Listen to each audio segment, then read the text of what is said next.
Allez, Covid-Gate et scandale de détournement de 180 milliards de francs CFA. Les Camerounais ont-ils définitivement tourné la page sans réponse exacte de la mauvaise gestion de ces fonds alloués au Cameroun? Pourquoi le peuple camerounais ne s'en indigne toujours pas aujourd'hui? A-t-il validé la dette ou pas? Comprend-il simplement que c'est un groupe de personnes qui s'est partagé ce montant qui compte bien sûr à effectuer un remboursement à travers les actions du peuple camerounais? Pourquoi bien sûr se taire aujourd'hui face à l'arnaque? La question mérite bien évidemment d'être posée. Et une autre question est celle portée au cœur de Bamenda aujourd'hui ou encore à Bouya. Pourquoi se taire en même temps face aujourd'hui au nombre de tueries des forces de police sur le théâtre des opérations de la crise anglophone? Il y a 48 heures, 5 policiers mouraient dans une attaque perpétrée par des combattants séparatistes au checkpoint de Johnson, bien sûr, à Bamenda, notamment au Ledi Bali. Une question évidente ce matin: doit-on mourir gratuitement quand, bien sûr, des solutions de la guerre sont connues et encore trouvées aujourd'hui? Ethnicisation et surtout revendication des Camerounais ou ethnophobie? Le gouvernement camerounais s'arrange-t-il à préparer les peuples à ce qu'on pourrait qualifier aujourd'hui de génocide? Des déclarations portées depuis 72 heures à la fois par des pontes du régime et surtout des enseignants et autres Camerounais sur la place publique fait bien sûr peur. Une attitude qui a fait d'ailleurs réagir l'ancien bâtonnier Maître Yondo Black, qui vient également de s'exprimer sur ce qui fait bien évidemment parler plus d'un. C'est 72 heures au Cameroun. Nous y reviendrons dans cette édition du Zénith en compagnie de Charlemagne Bachou, Bonbon Bengan Kandji, Dominique Audroyengelek, Isabelle Carozepet. Madame, Messieurs, plaisir renouvelé ce matin de vous retrouver jusqu'à 12 heures. Vous serez encore servi. Bonbon Bengan, fierté ce matin de vous retrouver. Bonjour et bienvenue. Bonjour Monsieur Ngachou Numba, bonjour à vous chers téléspectateurs. Charlemagne Bachou, bonjour. Bonjour Monsieur Michel Ngachou, bonjour à tous les téléspectateurs. On vous salue également, Isabelle Carozopet, bonjour et bienvenue ce matin. Bonjour à vous également Michel Ngachou, bonjour à ceux qui regardent le programme ce matin. Dominique Audroyengelek, fierté de vous retrouver, bonjour. Bonjour Michel Ngachou, bonjour aux téléspectateurs. L'histoire de ce matin, ce sont deux sœurs qui sont un peu dans l'embarras. Elles ne savent pas où est-ce qu'elles devraient poser les pieds, donner de la tête. Et elles s'adressent ce matin à Pembombok et à Charles Armel concernant leur dot. Elles disent que leur maman a été épousée et dotée par son premier mari qui est décédé en lui laissant 2 enfants. Leur maman a refait sa vie et a contracté un second mariage avec un homme qui n'a jamais remboursé la première dot et il n'a jamais mentionné cela, n'a fait aucune assise. Et avec le deuxième mariage, dont leur père, il y a eu 2 filles, dont elle. Aujourd'hui, tous sont décédés, dont les parents, la maman et les 2 papas sont décédés. Et aujourd'hui, elles sont un peu bloquées par rapport à leur dot parce que le successeur du premier mari de leur mère estime que puisqu'il est le successeur de ce dernier, il a le droit d'avoir réclame les dots de ces 2 filles-là. Donc maintenant, il y a une sorte de combat, de conflit entre les 2 familles et elles ne savent pas concrètement vers qui elles doivent se tourner, qui doit recevoir les dots dans ce cas. Donc, elle mentionne que leur papa, le deuxième mari, était de l'Ouest et que sa maman, elle est du centre. Leur maman était du centre. Donc, le deuxième mari était de l'Ouest et leur maman était du centre. Et le premier mari? Elle n'a pas mentionné. Elles n'ont pas mentionné. Voilà. Donc, c'est le petit frère de la deuxième, du deuxième mariage. Du premier mariage. Oui. Voilà. Le successeur. Oui, du premier mari qui revendique les dots des enfants du deuxième mariage. Oui. Puisque le premier mari n'a pas remboursé la dot. Est-ce qu'on ne peut pas dire quand même, Dominique Audrey, que c'est évident quand même, parce que on le dit tout le temps sur ce plateau, on ne rembourse pas la dot. Une fois, on a consommé, on ne saurait plus justement rentrer là-dedans, même si vous avez fait notre mariage. Est-ce qu'il n'a pas ce droit-là? La question, je vous la pose. Qui n'a pas le droit de faire quoi? N'a-t-il pas ce droit, ce garçon, de demander de revendiquer la dot de ses sœurs? Honnêtement, il faudrait avouer que la maîtrise, je ne l'ai pas en termes de dot et de remboursement et autres, mais ce que je sais par rapport à mon environnement direct, ce que j'ai appris, c'est que si une femme a précédemment été dotée par un homme et qu'elle contracte un nouveau mariage en dehors de celui avec l'homme qui l'a doté, le nouveau est censé rembourser la dot. Lorsqu'on dit rembourser, je crois que c'est de façon symbolique qu'on le dit, mais il y a une sorte de remboursement à faire. Et si le second ne l'a pas fait, je ne sais pas si ça entre en compte malgré qu'il soit décédé. S'il y a une chose à faire, évidemment, pour que leur papa, la famille de leur père puisse avoir accès à leur dot, il va falloir repartir dans le foyer du premier mari, payer ce qu'il y a à payer pour pouvoir avoir la liberté de ces enfants-là. Parce que le premier mari reste malheureusement le père. Ça, je l'ai appris sur ce plateau, que si vous avez déjà été marié à un homme et que vous faites des enfants avec un autre homme, vos enfants, même s'ils ne sont pas de lui, sont de lui. Enfin, lorsque la dot est payée. Oui, lorsque la dot est précédemment payée, voilà, et que vous allez faire les enfants avec quelqu'un d'autre, ce sont les enfants de votre mari. Et de façon légitime, le successeur doit savoir, évidemment, qu'est-ce qui se passe sur ses sœurs de toutes les façons. Oui, ce sont ses enfants. C'est pour ça qu'ils revendiquent les dots. Oui. Alors, revendiquer la dot, dans ce cas-là, c'est des réalités qu'on a chez nous. C'est contextuel, bien évidemment. Et Isabelle Carole-Zoupet, comment vous la comprenez, cette revendication de ce garçon aujourd'hui?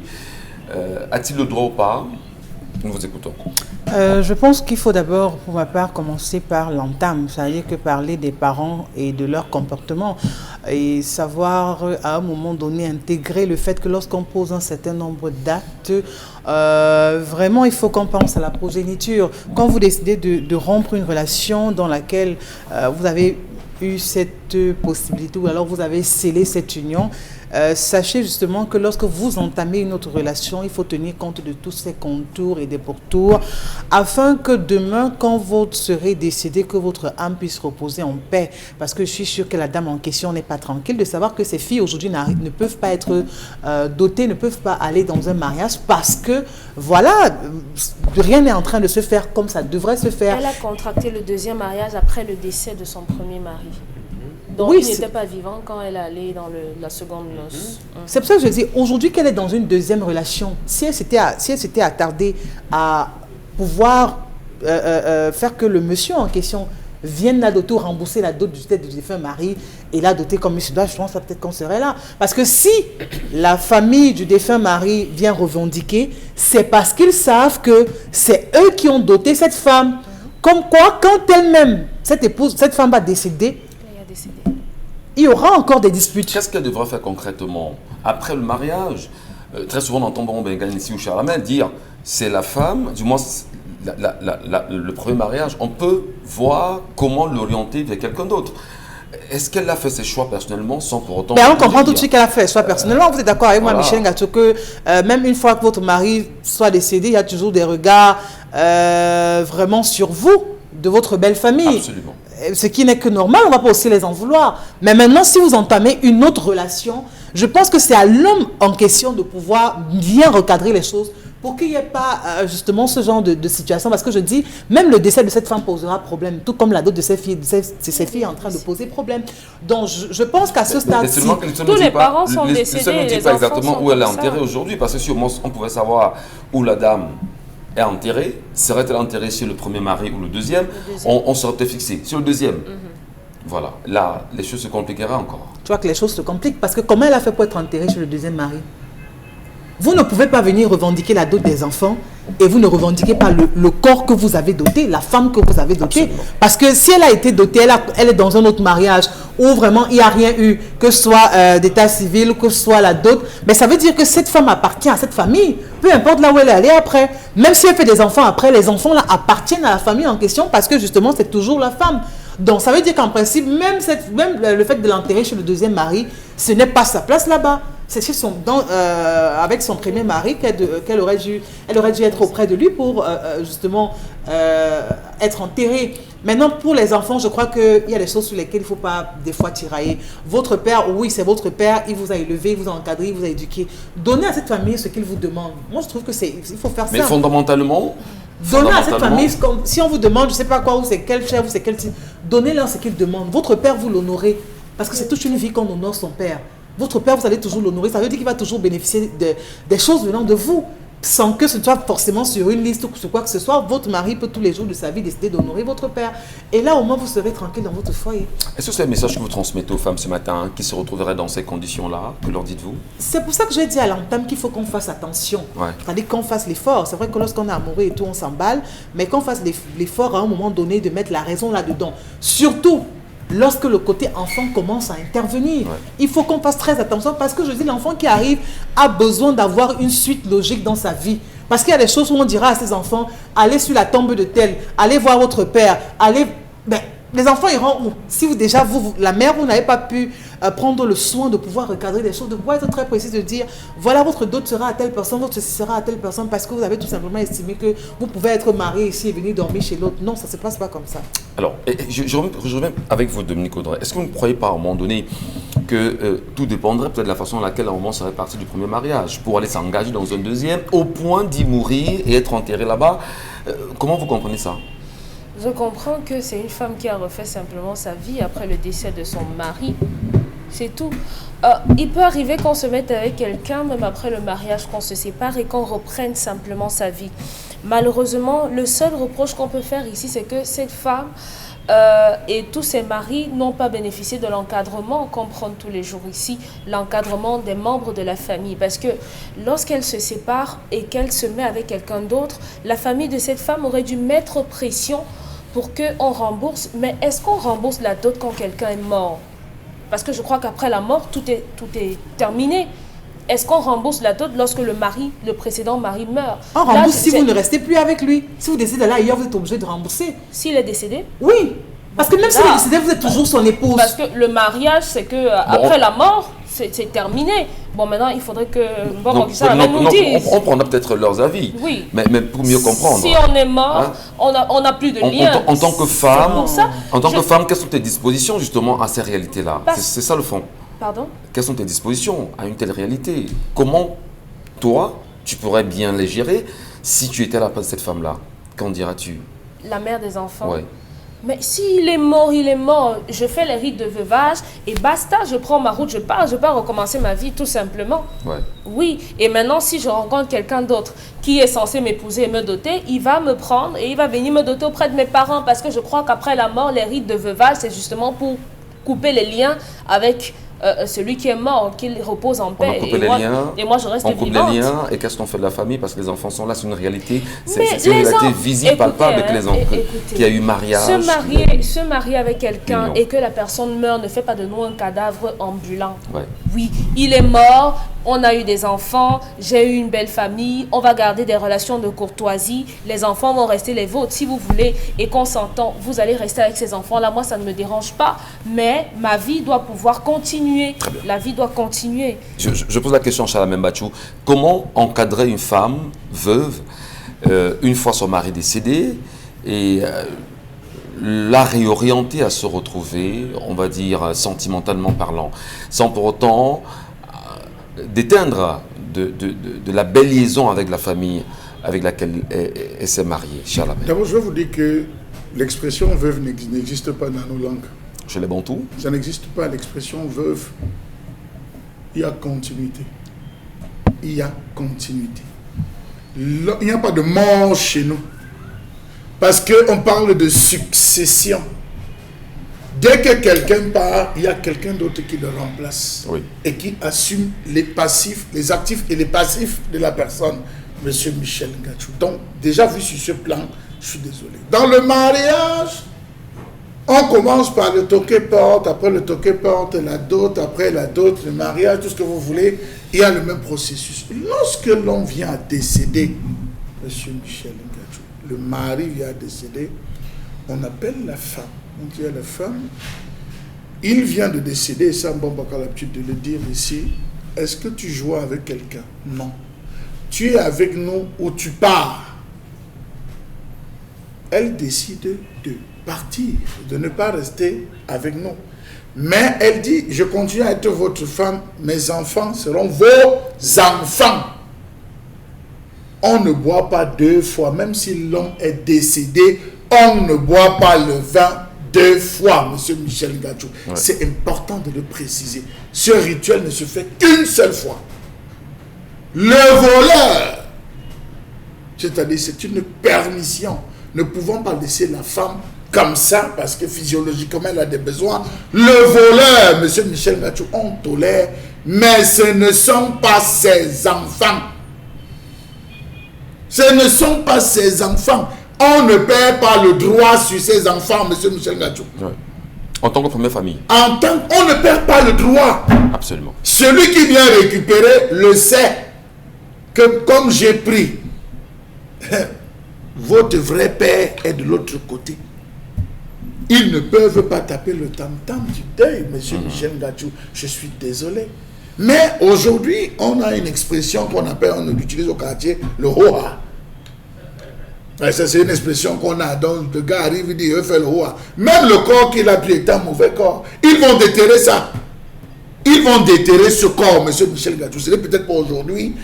Quand ça va commencer à créer des problèmes. Vous vous rappelez le cas de la statuette à Foacom? Absolument. On avait volé le mâle. La femelle est restée, permettez l'expression. Et la femme est restée. Le gars a commencé à dire, je vais retrouver ma femme. On prend la statuette, on la pose. Le matin, on la retrouve à l'entrée de la porte. On prend la statuette, on gagne. Jusqu'à ce qu'on se retrouve obligé à ramener la statuette auprès de son époux. C'est ça, monsieur Michel Ngachou.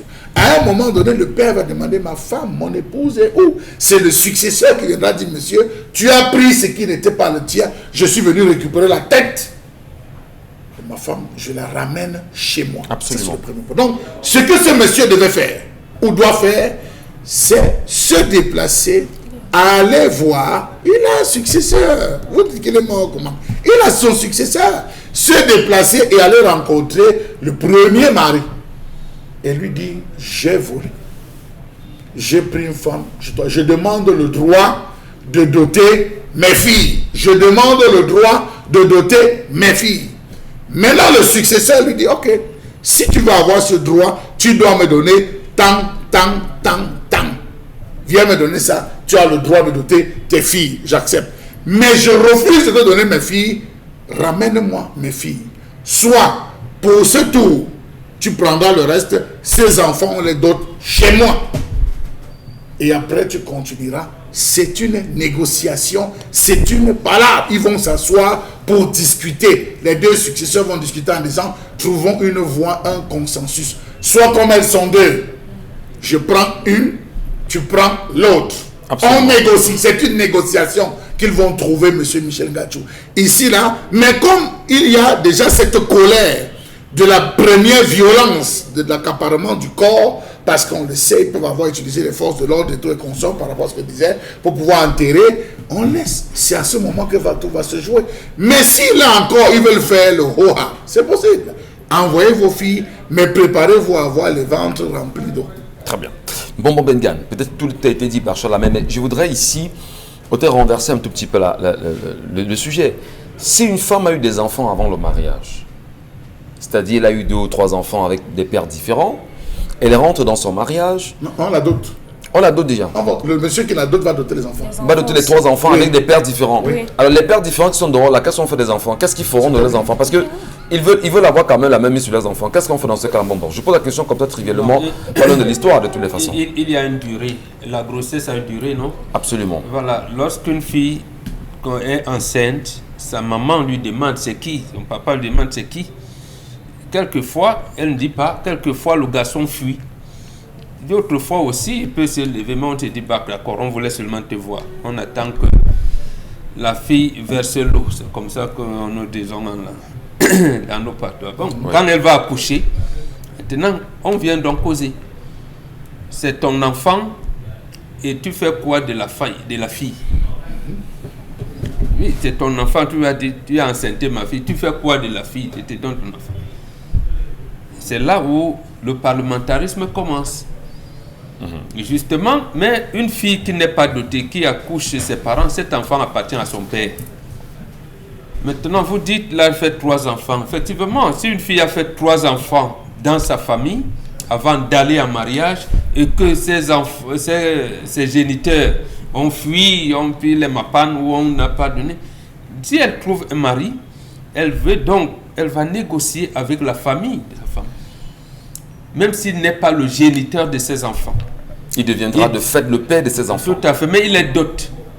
Ouais. Il est dot parce que la fille peut vouloir dire à sa famille que non, papa, vraiment, je veux que mes enfants grandissent dans un cadre familial, comme vous avez accepté mon fiancé comme mon mari, vraiment ça me plaît, mais est-ce que vous ne pouvez pas lui donner les enfants que j'ai fait ici? Justement, on les lui donne. C'est la fille qui a négocié? Absolument. La fille le dit d'abord à ses parents. Et le papa réunit la famille en lui disant, votre fille, vous savez bien qu'elle ira en mariage, tel, mais les enfants, voilà, on parlemente. D'abord le chef de famille qui encadre le débat au niveau de la dot est au courant, le père de la fille lui donne les éléments de langage et on négocie. Maintenant, il y a un rituel qui sera fait. Un rituel qui sera fait afin de protéger ses enfants. C'est-à-dire, même si ces enfants retrouvent leur géniteur demain, s'il leur arrive d'aller revendiquer quoi que ce soit, ils meurent. Pour ces enfants? Oui, ces enfants. Donc leur maman, leurs parents... Dans le cas où les géniteurs n'ont pas abandonné les enfants, dans le cas où les géniteurs prennent la peine de s'occuper des enfants. S'occuper, c'est-à-dire quoi? C'est-à-dire qu'on n'a peut-être rien fait de la fille, mais on prend soin des enfants, on les éduque, on les envoie à l'école, on prend toutes les dispositions nécessaires pour le plein épanouissement de ces enfants. Qu'est-ce que les géniteurs vont dire dans ce cas-là? C'est une entorse. Vous ne pouvez pas vous occuper de l'enfant et laisser la fille. Vous avez enceinté la fille pour la mettre où? Les familles qui acceptent ça sont des familles dégingandées. Et ils ne veulent pas du bien. Et comme l'a dit Isabelle Carole, ne veulent pas du bien de leur progéniture. C'est des familles intéressées. Oui. Ils n'encadrent pas les familles et ils vont leur faire des bijoux. Pour une parenthèse, j'ai même vu certaines personnalités ici, j'en ai encore compté jusqu'à aujourd'hui 6, ils ont même enterré leur belle-mère. Je dis, mais bon, disons. Donc, voilà les entorses. On a un cas récent, bien connu. Voilà, donc là, ça ne se fait pas. Ça ne se fait pas. Vous avez enceinté une fille, vous devez répondre de l'avenir de cette fille que vous avez enceintée. Oui. Si vous ne répondez pas, cet enfant ne vous appartient pas. Et donc, la famille n'a pas à vous exiger scolarisation, ici. Non. La fille elle-même va décider si elle ira en mariage avec quelqu'un d'autre, à mener son enfant, et on fait un rituel qui fait que même comme ça ne manque pas, on va dire « Et ton père c'est tel ». Il n'aura rien à revendiquer de cet enfant. Et on fait un rituel qui légitime cet enfant dans sa nouvelle famille, donc auprès de l'homme que sa maman aura choisi. Très bien. C'est comme ça alors, que ça se dans fait. l'histoire de ce matin, il y a que cette femme quitte son premier mariage, va se remarier, décède là-bas et on l'enterre là-bas. Une entorse. Elle n'a pas quitté le mariage. Bon. Son mari le premier est mort. Oui, voilà, elle est partie de là pour notre mariage. Elle décède là-bas et on l'enterre là-bas. C'est une entorse. Une entorse. Le successeur du premier mariage demande à avoir des droits en ce qui concerne d'autres successeurs. En principe, c'est son droit. Ses filles. Ses filles, voilà. Ce sont ses filles. Voilà. Il est le successeur, papa, absolument. Ce sont ses filles. Non, c'est une entorse, ne le faites pas comme ça. C'est-à-dire, une femme passée en face, oui, non, n'est-ce pas, on a divorcé, n'est-ce pas, le mari est mort, ça ne se passe pas comme ça. Et justement, je vous ai dit ici que ça va vous suivre jusqu'à la 6e génération. Donc, quand vous perturbez un mariage comme ça, il est fort probable que les enfants issus de cette maman-là, les enfants, risquent de ne pas connaître une vie de couple harmonieuse. D'accord. Et il pourrait avoir même des maladies bizarres. Donc, quand cela vous arrive, sachez que la femme qui a été veuve et que j'ai épousée, je dois parlementer avec la femme. Comme Charles l'a dit là tout à l'heure. Et c'est ce que les gens ne comprennent pas. Les rites de veuvage sont un peu le contraire des rites d'acceptation quand vous venez dire à votre famille, je vais épouser Dominique Audrey. Ce sont tes sœurs qui viendront dire, Dominique, bon, notre frère nous a dit que, bon, viens, même comme il n'a rien là, on va encadrer, nous, on va. C'est le même scénario qui se passe lorsque vous perdez votre mari. Les veuves, là, ce sont les veuves que vous dites, bon, est-ce que tu as eu à flirter avec un frère de ton mari? Ben, est-ce que c'est autorisé? Bon, non. C'est pas autorisé? Non. Voilà ce qui se passe. Est-ce que vous avez du béguin, disons ça comme ça? Non, là, il a flirté avec un frère de ton mari. Ça reste entre les femmes. Est-ce qu'on devrait le faire? Parce qu'elle le dit à un moment donné, on a le sentiment qu'une femme mariée devrait absolument flirter avec les frères de son mari. C'est mon fils, Mugachunumba. On ne dévoile pas l'infidélité de sa femme. Je peux rester là. Et peut-être même j'ai des problèmes. Ma femme accouche, je donne le nom. Il y a des situations dans des familles, il y a des secrets de famille. Et ces secrets de famille-là restent dans un cadre restreint. Les veuves qui viennent à côté de la nouvelle veuve, la jeune veuve, ils posent des questions. Si c'est vrai, on va dire, tu restes, tu fais comment? Si elle décide de rester, ce sont ces veuves-là qui ont la charge de dire à ce monsieur et de parler auprès de la femme de ce monsieur-là. Très bien. En disant que bon, il commence à dire d'abord à la femme là, sans lui dire que ton mari va prendre, il va dire que non. À partir de maintenant là, sache que vous êtes deux. Très bien. Ton mari va prendre tel. Bon, avec le langage approprié, c'est pas le langage n'est pas violent. N'est pas violent. Voilà. Donc ici, non, c'est le parlementarisme. Ces filles doivent aller donner leur dot auprès du successeur de leur premier mari de leur maman. Voilà, maintenant, il peut concéder à faire dans sorte que mon gars, bon d'accord, on a compris, même ma femme que tu as enterrée là-bas, mais sache que tu as enterré ma femme. Voilà. Bon, il peut avoir des accords, il peut avoir des ententes. Je crois que même Merci. Ça peut encore se faire. Ça veut dire que la famille de ces deux filles peuvent encore prendre de retirer ce corps avec eux, bien sûr, après avoir parlementé avec l'autre famille, que cette maman repose auprès de son mari, parce qu'il reste toujours son mari, puisque c'est lui qui l'a doté, c'est lui qui a tout fait, même si aujourd'hui il est décédé et qu'elle soit décédée, elle reste toujours son épouse. Les filles en question, je crois que même pour leur survie, même pour leur descendance, parce qu'elles également seront appelées à procréer. Et parfois même vous retrouvez des femmes qui n'arrivent pas à procréer et on vous dira non, c'est parce que ta maman ne repose pas au bon endroit, parce que si elle n'a pas fait ci ou ça, vous vous retrouvez parfois dans une situation tellement difficile, tellement compliquée, pour des choses aussi simples que vous pourriez réparer. C'est bien sûr, ça aussi l'Afrique, c'est ça aussi les réalités qu'on peut avoir chez nous au Cameroun. Vous insultez l'Afrique. Pardon? Là, vous insultez l'Afrique parce que jamais vous n'avez dit sur ce plateau, c'est aussi ça l'Europe. Non, je dis c'est des réalités. Non, c'est nos cultures. Voilà, c'est nos cultures. Mais quand vous dites c'est ça aussi l'Afrique, c'est ça aussi l'Afrique. Les blancs là-bas, c'est eux là-bas, Chalamel. Mais on n'est pas, c'est eux là-bas. Voilà. Vraiment, nous sommes les Africains, on l'assume, nous en sommes fiers. Alors, s'il y a des réalités culturelles, nos us et coutumes ici, qu'il faut respecter. D'ailleurs, on le fait très bien. Et lorsqu'il y a des manquements, comme on l'a très bien dit vous-même, on trouve des solutions évidentes. On est dans le parlementarisme en permanence. C'est ça l'Afrique. Merci de rester des nôtres, mesdames et messieurs.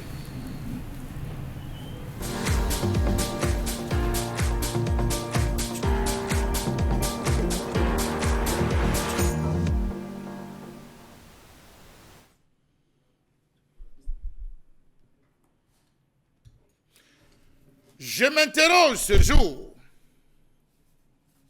sur la question de l'autorisation de mise sur le marché des médicaments issus de la pharmacopée traditionnelle au Cameroun. Le 8 juillet 2021, une note signée par le ministre de la Santé, le docteur Manaouda Malachi, autorisait la commercialisation de 3 produits de médecine traditionnelle au Cameroun. Cette note précisait que suite au dépôt d'une demande d'autorisation au Cameroun pour la médecine traditionnelle améliorée, dénommée Corocure, poudre sèche de Thymus vulgaris 50 grammes, flacon de 60 millilitres, j'ai l'honneur de vous informer que votre dossier a été approuvé par avis de la Commission nationale du médicament, réunie en séance du 17 au 19 mai 2021. L'autorisation de mise sur le marché accordée à ce produit a une durée de 3 ans à compter de la date de signature de la loi applicable. Point. Fin de citation. Bonne nouvelle, on peut applaudir, mais tardive. Vraiment tardive dans la mesure où pas mal de produits issus de la pharmacopée traditionnelle ont été proposés sans jamais recevoir une quelconque approbation. Combien de tradis thérapeutes ont mis sur le marché des médicaments contre le paludisme, contre la typhoïde, contre les amibes qui ont fait leurs preuves, qui continuent de faire leurs preuves. Ne devrait-on pas avoir chaque année des produits traditionnels mis en circulation via le même couloir par la Commission nationale du médicament? Point d'interrogation. Quelles sont les innovations, j'y arrive, qu'a apporté l'Institut de recherche médicale et d'études des plantes médicinales depuis sa création en 1979? Comment comprendre cette sortie tardive de la Commission nationale du médicament lorsqu'on sait que chaque année, pas mal de médicaments sont proposés par ces médecins du naturel pour des pathologies qui n'ont toujours pas de solution dans les hôpitaux conventionnels?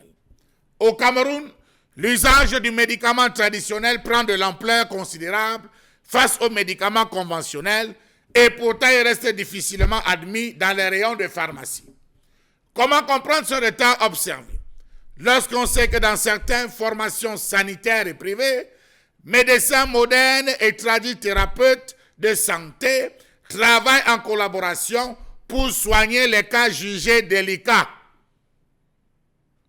Comment comprendre que certaines pharmacies se rétractent à la commercialisation des produits validés par la Commission nationale du médicament? Certaines pharmacies disent ne pas vouloir vendre des produits traditionnels. Pourquoi? Pourtant, c'est validé par la Commission nationale du médicament. N'y a-t-il pas lieu de donner l'autorisation à certains tradithérapeutes d'ouvrir des pharmacies traditionnelles de la même manière que les conventionnels, comme c'est le cas dans beaucoup de pays de l'Afrique de l'Ouest? Question. Pourquoi ne pas envisager la création des centres de santé intégrés de la médecine traditionnelle, au même titre que les centres de santé intégrés classiques placés sous la responsabilité de l'État? Pourquoi est-ce que la Commission nationale du médicament n'a penché que sur quelques cas, notamment les cas Covid-19, alors que l'on sait qu'il y a bien des pathologies à gérées par les plantes naturelles et dont on n'a plus besoin d'en faire cas?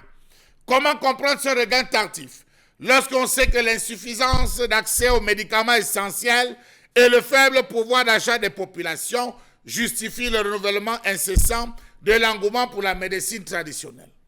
Dans certains villages, dans certaines communes d'arrondissement, des hôpitaux, des fossés à formation sanitaire n'existent que de nom. On se soigne à l'indigène. Il n'y a pas de pharmacie. Pour se procurer un médicament, il faut aller sur des kilomètres pour acheter un produit. Pourquoi est-ce que la Commission nationale du médicament, avec l'INPM, ne peuvent pas récupérer ces produits, les valider et accepter, autoriser la commercialisation dans ces pharmacies avec le suivi permanent de l'État?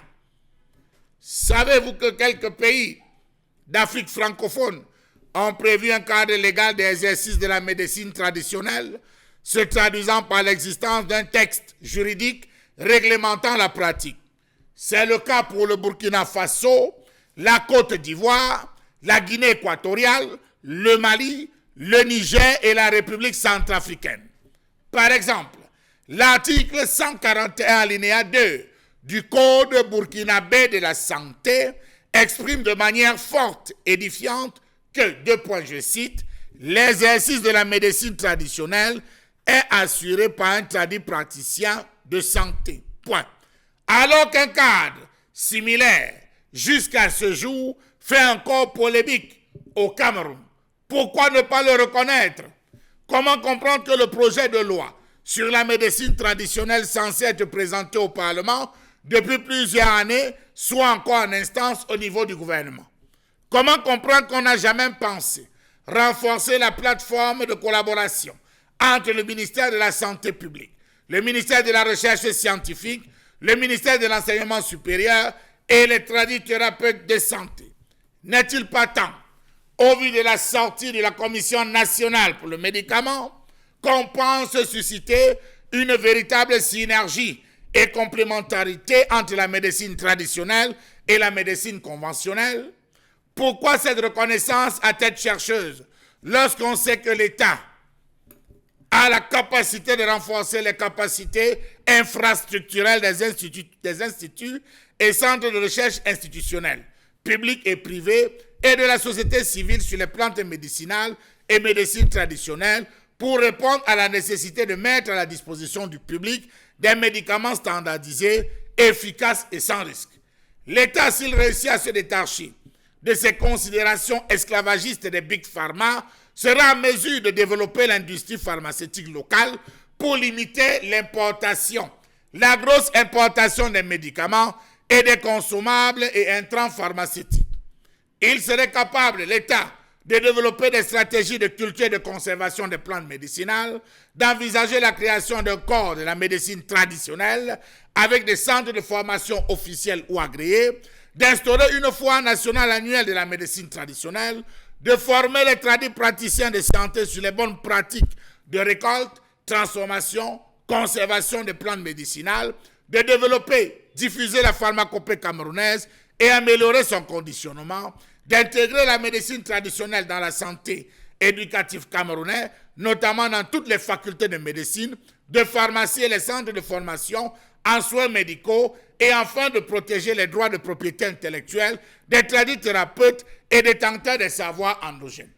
Nous avons dans certaines formations des médecins qui ont appris, qui sont des kinésithérapeutes, qui ont appris tout sur les os, mais qui, une fois rentrés dans leur pays, sont allés se former mieux, s'initier au massage avec l'os du chimpanzé, l'os du gorille, et j'en passe, à la connaissance des herbes pour des cataplasmes, et à ce jour établissent des records incommensurables.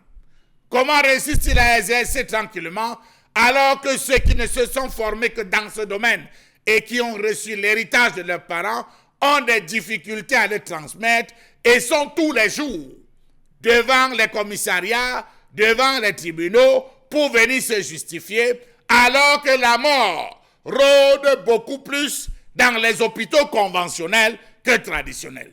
Ne serait-il pas temps de jeter les armes?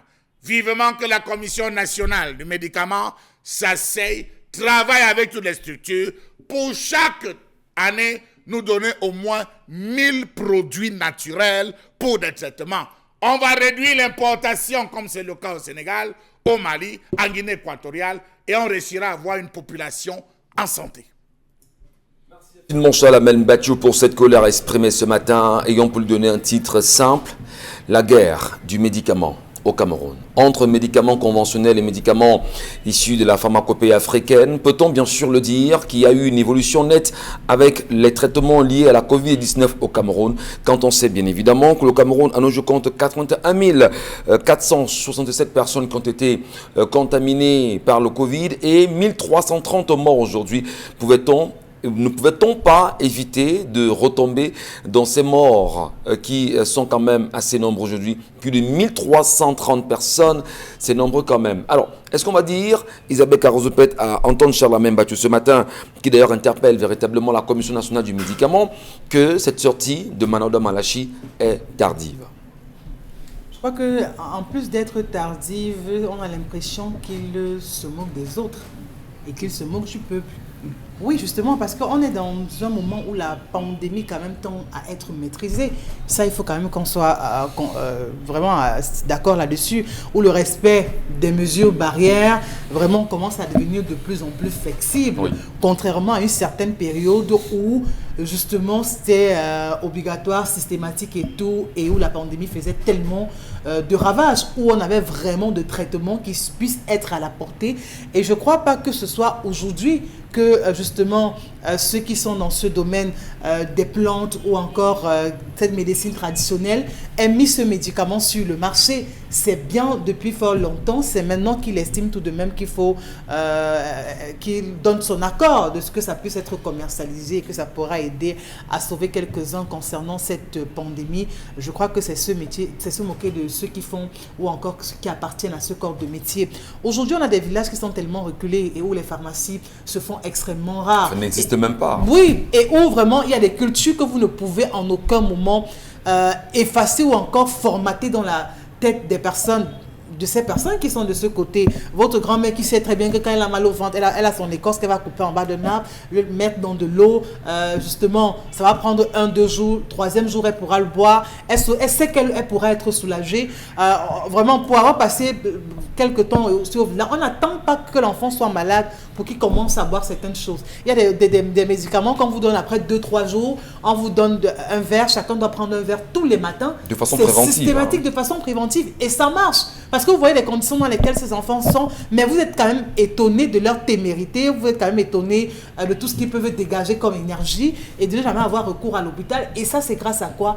À ces plantes naturelles. Parce que même dans un tel environnement, si on a même besoin d'aller à une pharmacie ou encore de se rendre à l'hôpital, c'est tellement compliqué. Puisqu'il faut le dire, même dans les pharmacies des hôpitaux, dans ces zones reculées, vraiment vous arrivez, on vous dit, même étant à l'hôpital, qu'il n'y a pas tel médicament. Vous faites quoi, Michel? Que ce soit une heure tardive ou pas, ou en journée, c'est tellement compliqué pour eux. Alors je crois qu'aujourd'hui, il ne faut pas qu'on oublie le fait que, ok, d'accord, on est d'abord africain, parce que ce qui se passe, c'est qu'on est tellement acculturé à un point où on ne prend que ce qui vient de chez les autres et on impose ça et on veut que ça se passe ainsi. Est-ce que ce n'est pas parce qu'au monde de l'État lui-même, l'État en question n'a pas pris la peine d'encadrer le secteur des tradis praticiens au Cameroun, sur les tradis thérapeutes au Cameroun, parce que c'est mieux de les appeler ainsi, il n'y a pas un texte de loi quand même qui les encadre. Est-ce que ce n'est pas parce que l'État a choisi de laisser ces derniers à la merci de n'importe qui lui dira n'importe quoi, n'importe comment?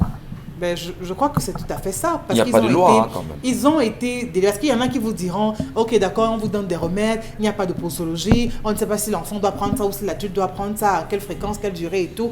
Mais je crois que c'est les personnes qui manquent d'accompagnement. C'est des personnes qui ont besoin d'être suivies. C'est des personnes qui ont également besoin de fonds pour pouvoir produire comme il se doit et avoir de meilleurs conditionnements. C'est de ça qu'il est question aujourd'hui. Malheureusement, ils n'arrivent pas à ce stade parce qu'ils ne sont pas encouragés. Quand vous avez déjà des pharmacies qui mettent justement des barrières, qui mettent des croix de Saint-André, comme quoi ils ne peuvent pas vendre des médicaments vraiment qui viennent de la médecine traditionnelle, vous comprenez tout de suite que vraiment, ils n'ont pas d'espace pour pouvoir écouler leurs produits. Absolument. Et justement, quand les autres commencent déjà à fermer des portes, ça crée encore beaucoup de craintes chez les citoyens lambda qui se disent, ben, si ce n'est pas reconnu par l'État, si les pharmacies elles-mêmes ne s'alignent pas, est-ce que vraiment je fais bien quand je vais prendre telle ou telle autre posologie faite dans cette médecine traditionnelle? Oh que non. Et pourquoi le ministre ne fait pas un communiqué pour demander aux pharmacies d'accueillir? Là, on aura le temps. Parce qu'il a du mal à recadrer, moi je crois. On va en débat, on vous donnerait bien sûr votre avis là-dessus, Chalamel Batchou, mais je vais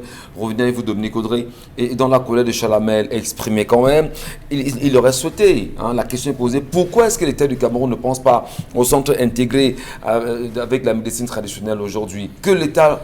Pourquoi l'État ne prend pas la peine de créer ce type de centre? Et comment comprendre en même temps? Souvenez-vous, à la fin des années 90, début des années 2000, on a quand même vu la percée chinoise au Cameroun, notamment avec ce qu'ils appellent la médecine douce, issue des solutions chinoises. Pourquoi le Cameroun ne pense pas également à donner plus de poids à ces tradithérapeutes, de votre point de vue, en créant ces centres-là, comme proposé? Parce qu'il ne veut pas. Parce qu'il ne veut pas. Ouais. Pourquoi il n'y a pas d'école à Tokombe? Pourquoi il n'y a pas d'hôpitaux à Ngambetika? Ils ne veulent pas, c'est tout. Ils ne veulent pas, ils n'en ont qu'une. Ils ne se soignent pas ici. Ils ne prennent pas ces médicaments. Pourquoi est-ce qu'ils vont s'asseoir là-dessus? Et il faut dire que le communiqué de M. Manaouda précise que le traitement Corocure n'est pas une cure. C'est juste un traitement d'appui. Donc, c'est pour vous dire que ne vous axez pas dessus, parce que ce n'est même pas ça, en fait, le traitement. Ça vient appuyer un autre traitement. C'est donc quoi cet autre traitement? La quinine? Parce que c'est ce que moi j'ai lu. Jusqu'à présent, parce qu'on attend encore des solutions. Oui, on n'a pas parce de qu'il n'y a médicaments pas de appropriés. solution. On pense officielle. encore au vaccin, mais il n'y a pas de médicaments. Il n'y a pas de médicaments. Ils ont mentionné que le Corocure est disponible dans tous les points de vente de médicaments, et que c'est un traitement d'appui au Covid et non une cure. Donc, c'est comme vous dire que ne pensez pas que vous allez prendre ça et que c'est ça qui va vous soigner. Donc, déjà, on prend le médicament de M. Eloge Yanini et on le fout à la poubelle. Que c'est tout, mais ce n'est pas ça. Monseigneur Sadik Leda aussi. Par exemple. C'est trois produits.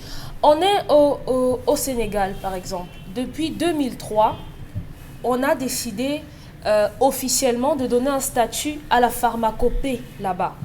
tellement c'est quelque chose d'important, tellement c'est déterminant qu'il y a une commission, pas la commission du médicament, la commission de la pharmacopée.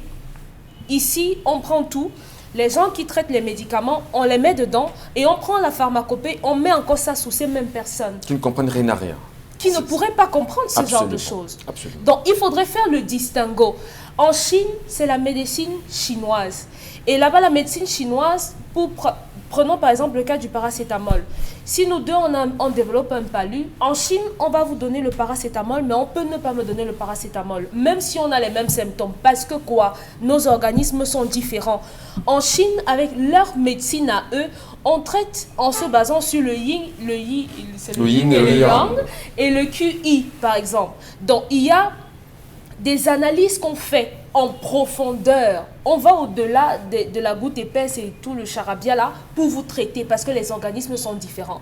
C'est pour ça qu'il y a des gens qui pourront être favorables à tel produit et d'autres pas. Donc ici, notre pharmacopée encore est loin de sortir des sentiers battus. Avant que les colons arrivent, on avait déjà une médecine.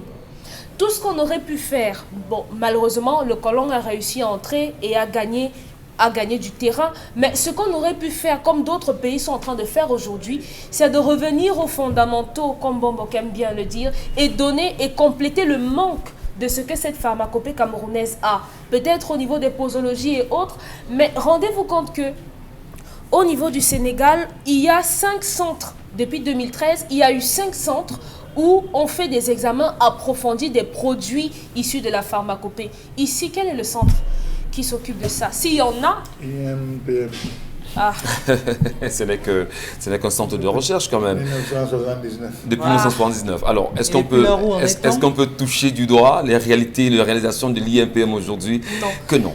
Au Sénégal, donc, on a décidé de faire de la pharmacopée la médecine à part entière. Ils ont décidé d'écrire à eux-mêmes leur pharmacopée. Donc, allons donc maintenant interroger le rôle du MINRESI, parce que le MINRESI est censé valoriser Voilà.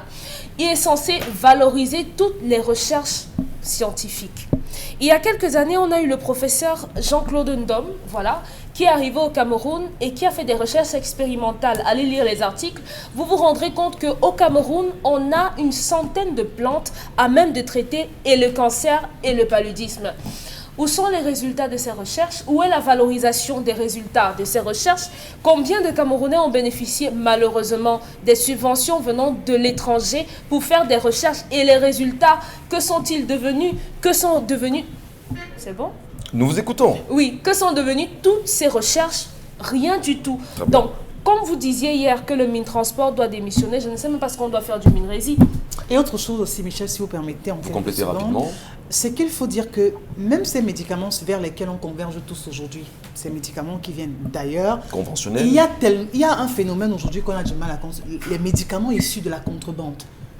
Ça prend tellement, mais alors tellement de l'ampleur. Ce sont ces big pharma qui sont dans le marché noir. Voilà, ils sont dans le marché noir. Le marché noir. Et vraiment, à l'origine de tellement de décès. Ça, il faut le dire. Parce qu'aujourd'hui, vous prenez un médicament dont on est allé barrer la date de péremption et tout. On a mis autre chose. Vous le prenez, vous l'ingurgitez. Vous croyez avoir bu du paracétamol. Pourtant, vous êtes en train de boire toute autre chose. On voit tellement, c'est-à-dire qu'on ne peut pas passer 1, 2 semaines, 1 mois, sans vous dire ok, d'accord, on a mis la main sur un important stock de médicaments issus de la contrebande. Ces médicaments viennent d'où? Vont où? Sont écoulés où? Vraiment, quelles sont les cibles et quels sont les impacts? Pourtant, des médicaments issus de la pharmacopée traditionnelle, au moins on est sûr qu'on pourra un tout petit peu maîtriser l'origine, la provenance de ces médicaments. Ce sont des choses qui sont fraîches, ce sont des choses que vous pouvez vous-même pouvoir combiner et pouvoir vous mettre à l'abri de certaines maladies.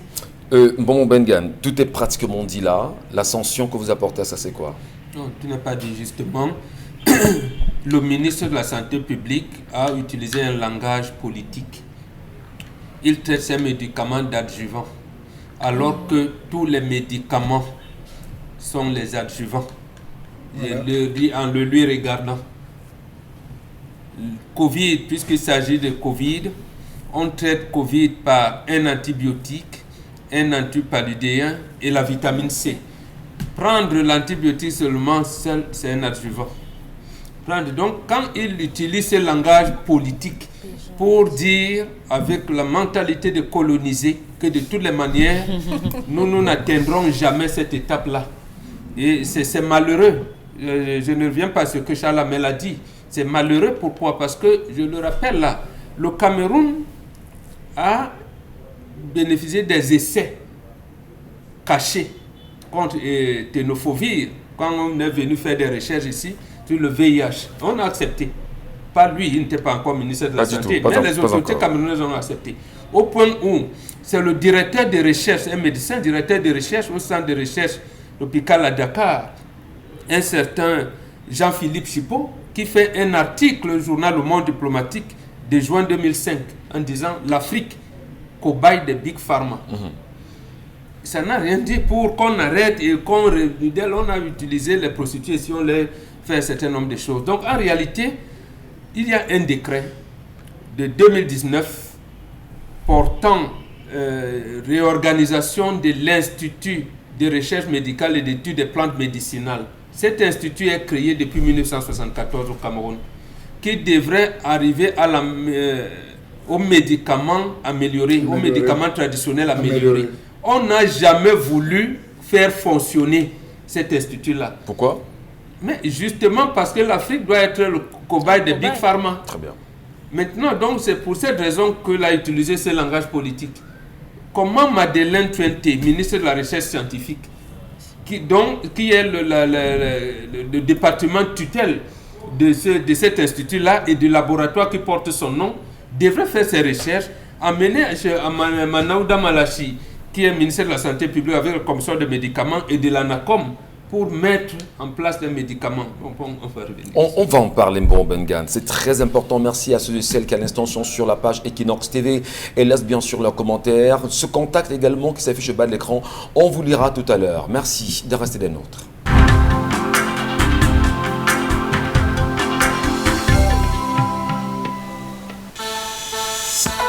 Move to the next level. Until August 25th, subscribe to the heavyweight bonus at #111*0# and win the latest PS and spend unforgettable holidays with Orange. Orange. Jean-Rose. Merci infiniment pour cette rencontre encore chaque matin avec nous sur cette antenne, mesdames, messieurs.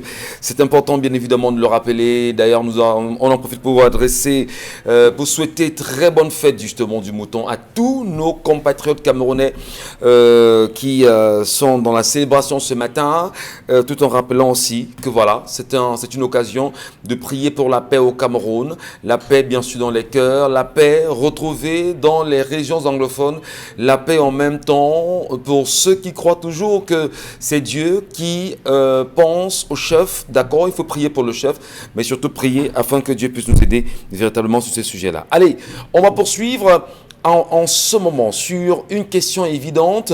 Nous tentons de comprendre les dernières sorties du ministre de la Santé, Manaouda Malachi, sur les dernières validations liées aux nombreux médicaments issus de la pharmacopée africaine, faisant savoir que ces derniers sont en même temps des adjuvants, si vous voulez, des solutions sine qua non pour la Covid-19. Moi, Bengan, vous avez la parole. On voudrait bien vous comprendre sur l'approche des Big Pharma, le combat qui se mène avec l'IMPM, le fait que l'État du Cameroun, de façon volontaire, ne fait rien pour permettre aux solutions africaines de prendre de l'ampleur, notamment camerounaises. Justement, j'étais en train de dire que nous avons peut-être combattu la néocolonisation, mais nous n'avons pas combattu le néocolonialisme. Oui. Le ministère de la Santé publique nous replonge dedans. L'azithromycine est un adjuvant. Il ne l'a jamais dit. Il a dit appliquer le protocole comme si l'azithromycine soignait, traitait le coronavirus. Or, c'est faux, c'est un adjuvant. Il faut ajouter la vitamine C et l'antipaludin. Il ne l'a jamais dit. Maintenant, quand il s'agit d'auteur, il va utiliser un terme rébarbatif pour mettre, j'allais dire, au bas de l'échelle, les recherches faites par ses compatriotes. C'est pas normal. C'est pas normal. Or, il est démontré pour ce médicament que pour tuer ce virus, puisqu'il s'agit, que ce soit le médicament de Cléda, le monseigneur Cléda ou du docteur Yannini, il tue ce virus. Maintenant, tuer le virus ne se limite pas juste, et c'est là où la médecine africaine est plus, j'allais dire, plus élaborée. Parce qu'au moment où on tue ce virus, parce que leurs médicaments, j'ai dit bien, tuent le virus, mais le corps n'est pas fait que du virus de Covid. Absolument. Le corps peut avoir d'autres virus, d'autres staphylocoques, d'autres bactéries, ainsi de suite, ainsi de suite. Et ces médicaments, les deux d'ailleurs, du moins les trois, qu'on a déjà validés au Cameroun, renforcent la capacité immunitaire du corps pour combattre cette méchante grippe-là. Vous avez suivi, vous qui êtes collé à l'actualité, le Premier ministre britannique était obligé de faire une sortie parce que le ministre de la Santé britannique a été testé positif au coronavirus après avoir pris ses 2 doses. Le Premier ministre vient dire oui, acceptons le vaccin. On peut contacter le virus après avoir pris les doses de vaccin. À quoi sert donc le vaccin? C'est inutile. Voilà, vous voyez donc. Mais à ce moment-là, on vous vante comment je vais dire ça, les bienfaits du vaccin. Et là encore, le monde diplomatique a sorti un article en février 2004. Non, c'est la science, la revue Science de Paris en 2004 qui disait vaccination quand l'éthique devient immorale. Il dit bien la revue pour la science en 2004, numéro 322, page 8 à 11. Vaccination quand l'éthique devient immorale. Et vous voyez la hargne avec laquelle le président français, qui disait hier que non, le vaccin n'est pas obligatoire, aujourd'hui vient commencer parce qu'il avait travaillé ces 6 heures d'élection, parce que c'est les big pharma, comme on disait tout à l'heure. Et on a dit, je soupçonne donc le gouvernement de faire maintenant, de retourner l'ascenseur à l'Organisation mondiale de la santé, quand on avait reçu les Prado ici, lorsque Corona faisait rage. Voilà, docteur Yanini, genre de truc, Clédasson, docteur Tazon, Charles Hobson, nous-mêmes l'association des sorciers, on a sorti notre... Il l'a mis de côté, il nous a présenté plutôt les Prado venus de l'OMS et tout. Voilà donc comment on nous amène subrepticement, en vous négligeant. Réhabiliter, monsieur le ministre, l'Institut de recherche médicale et d'études de plantes médicinales, avec le laboratoire qui porte son nom, avec votre collègue Madeleine Tuenté.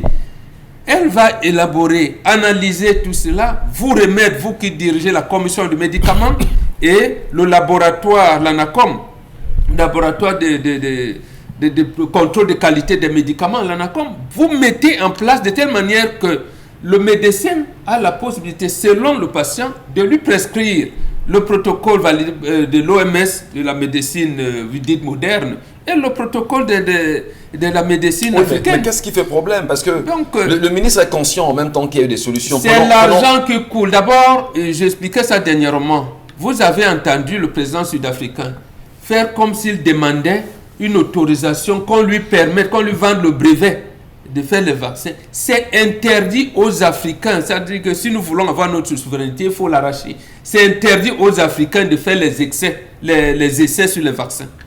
Il nous l'a interdit. Voilà les choses qu'il devrait dire aux populations. Et vous avez vu comme ce qui s'est passé à Madagascar, ce qui s'est passé au Bénin. Donc, il est donc dans la même logique pour dire, de toutes les manières, bon, ces médicaments-là, je les admets quand même, mais ça ne peut pas soigner. Or, ça soigne. J'ai dit bien que ça tue le virus de corona. C'est un peu comme ces 3 médicaments tuent le virus. Mais maintenant, avec voilà. Les solutions africaines. Ce qu'on peut dire, c'est quoi? C'est que même la grippe classique, tout ce qu'on soigne là ne guérit pas de la grippe. On vous traite les coulées nasales et la toux. C'est tout. Il n'y a pas... C'est pour ça que la grippe est une maladie saisonnière et ça reviendra toujours. Oui. Donc, les médicaments, au moins les 3 qu'on a mis ici, mettre le terme adjuvant, c'est un terme, j'allais dire péjoratif. Il fallait dire médicament puisque ça tue le virus de corona. C'est établi. S'il faut se limiter à ça, ça tue le virus du corona. Mais comme le corps humain a beaucoup d'autres maladies, on peut donc associer parce que quand vous attrapez la grippe, vous êtes fatigué, vous avez ci, vous avez ça. Donc, on peut donc ajouter d'autres médicaments en fait pour retrouver la santé de l'homme, mais pas essentiellement sur le virus du corona. S'il faut tuer le virus corona, ces médicaments tuent le virus du corona.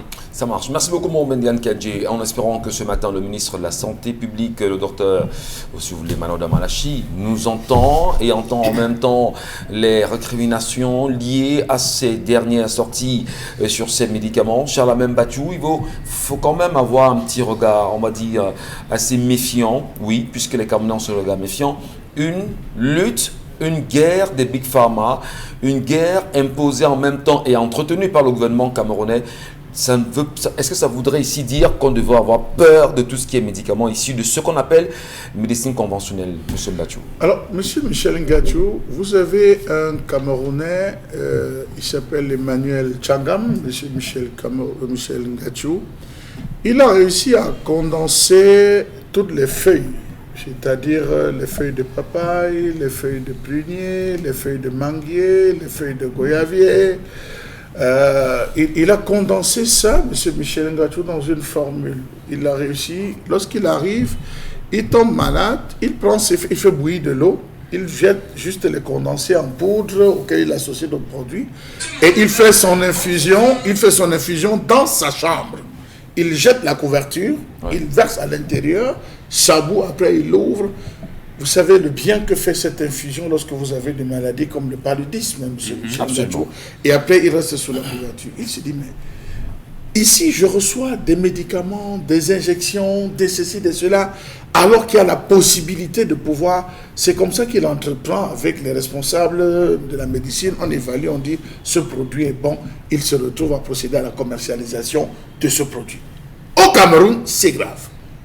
Combien de médicaments traditionnels soignent le paludisme?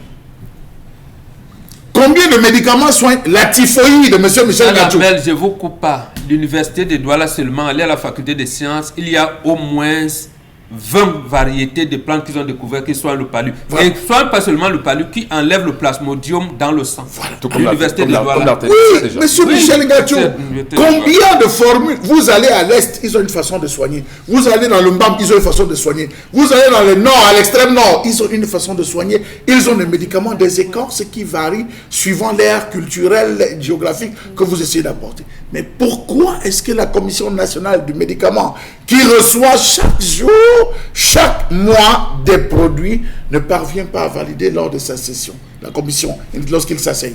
Question. Combien de personnes sont allées à l'hôpital, ont eu à consommer des médicaments, M. Michel Ngachou, contre la typhoïde et se sont retrouvés avec des perforations intestinales? Absolument. Combien de personnes qui, à la fin, on a dit non, tu as fini de soigner, mais ça allait rester dans les intestins? Pourquoi aujourd'hui c'est une obligation, lorsque vous suivez certains traitements de certaines pathologies, d'associer le traditionnel? Même en ce qui concerne la typhoïde en même temps, dans des réalités tout le monde. On vous dit, finissez à l'hôpital, voilà. Finissez d'abord à l'hôpital, et après on commence avec l'indigène. Vous devez prendre 5 bidons, c'est connu, 5 bidons, M. Michel Ngachou. Vous devez boire ça comme de l'eau à longueur de journée, et vous vous retrouvez à avoir une santé de fer. Nous avons des soucis, M. Michel Ngachou.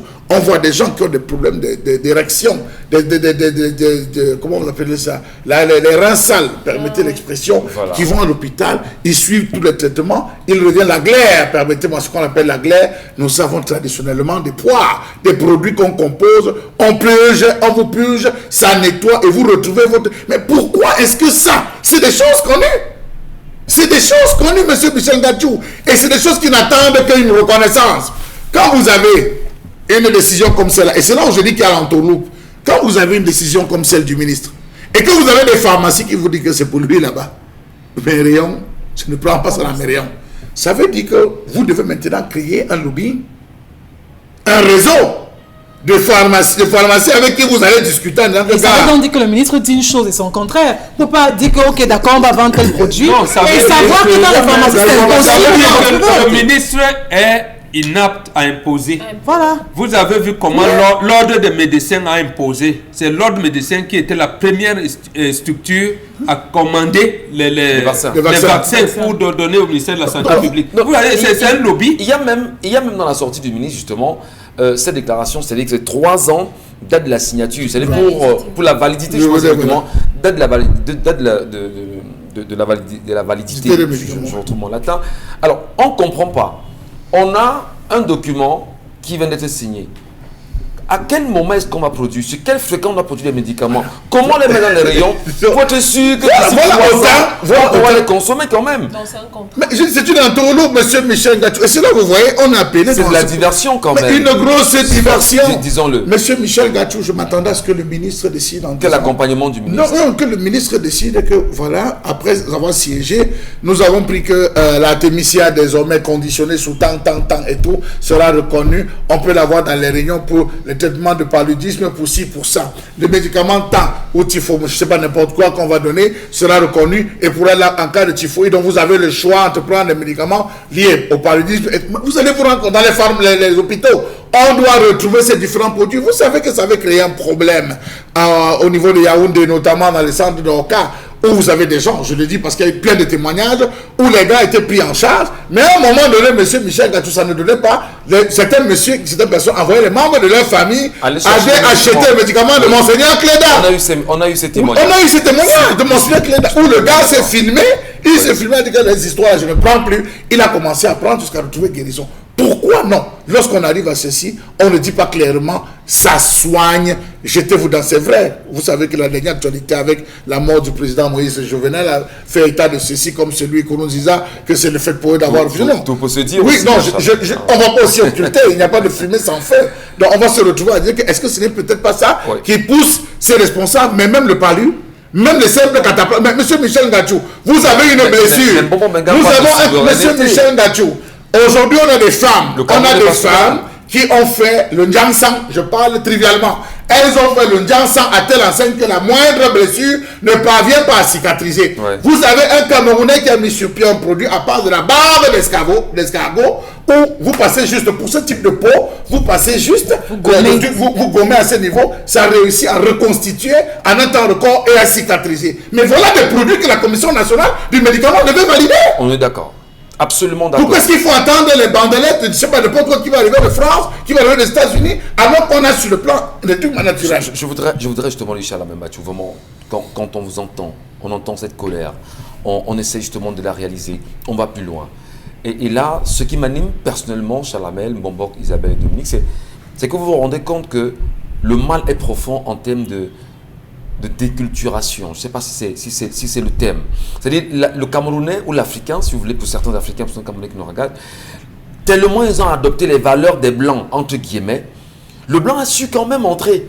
Vous amener à oublier les valeurs que vous avez, au point où aujourd'hui, quand vous êtes malade, si on ne vous amène pas dans un centre hospitalier, alors que les solutions sont connues, il y a un problème.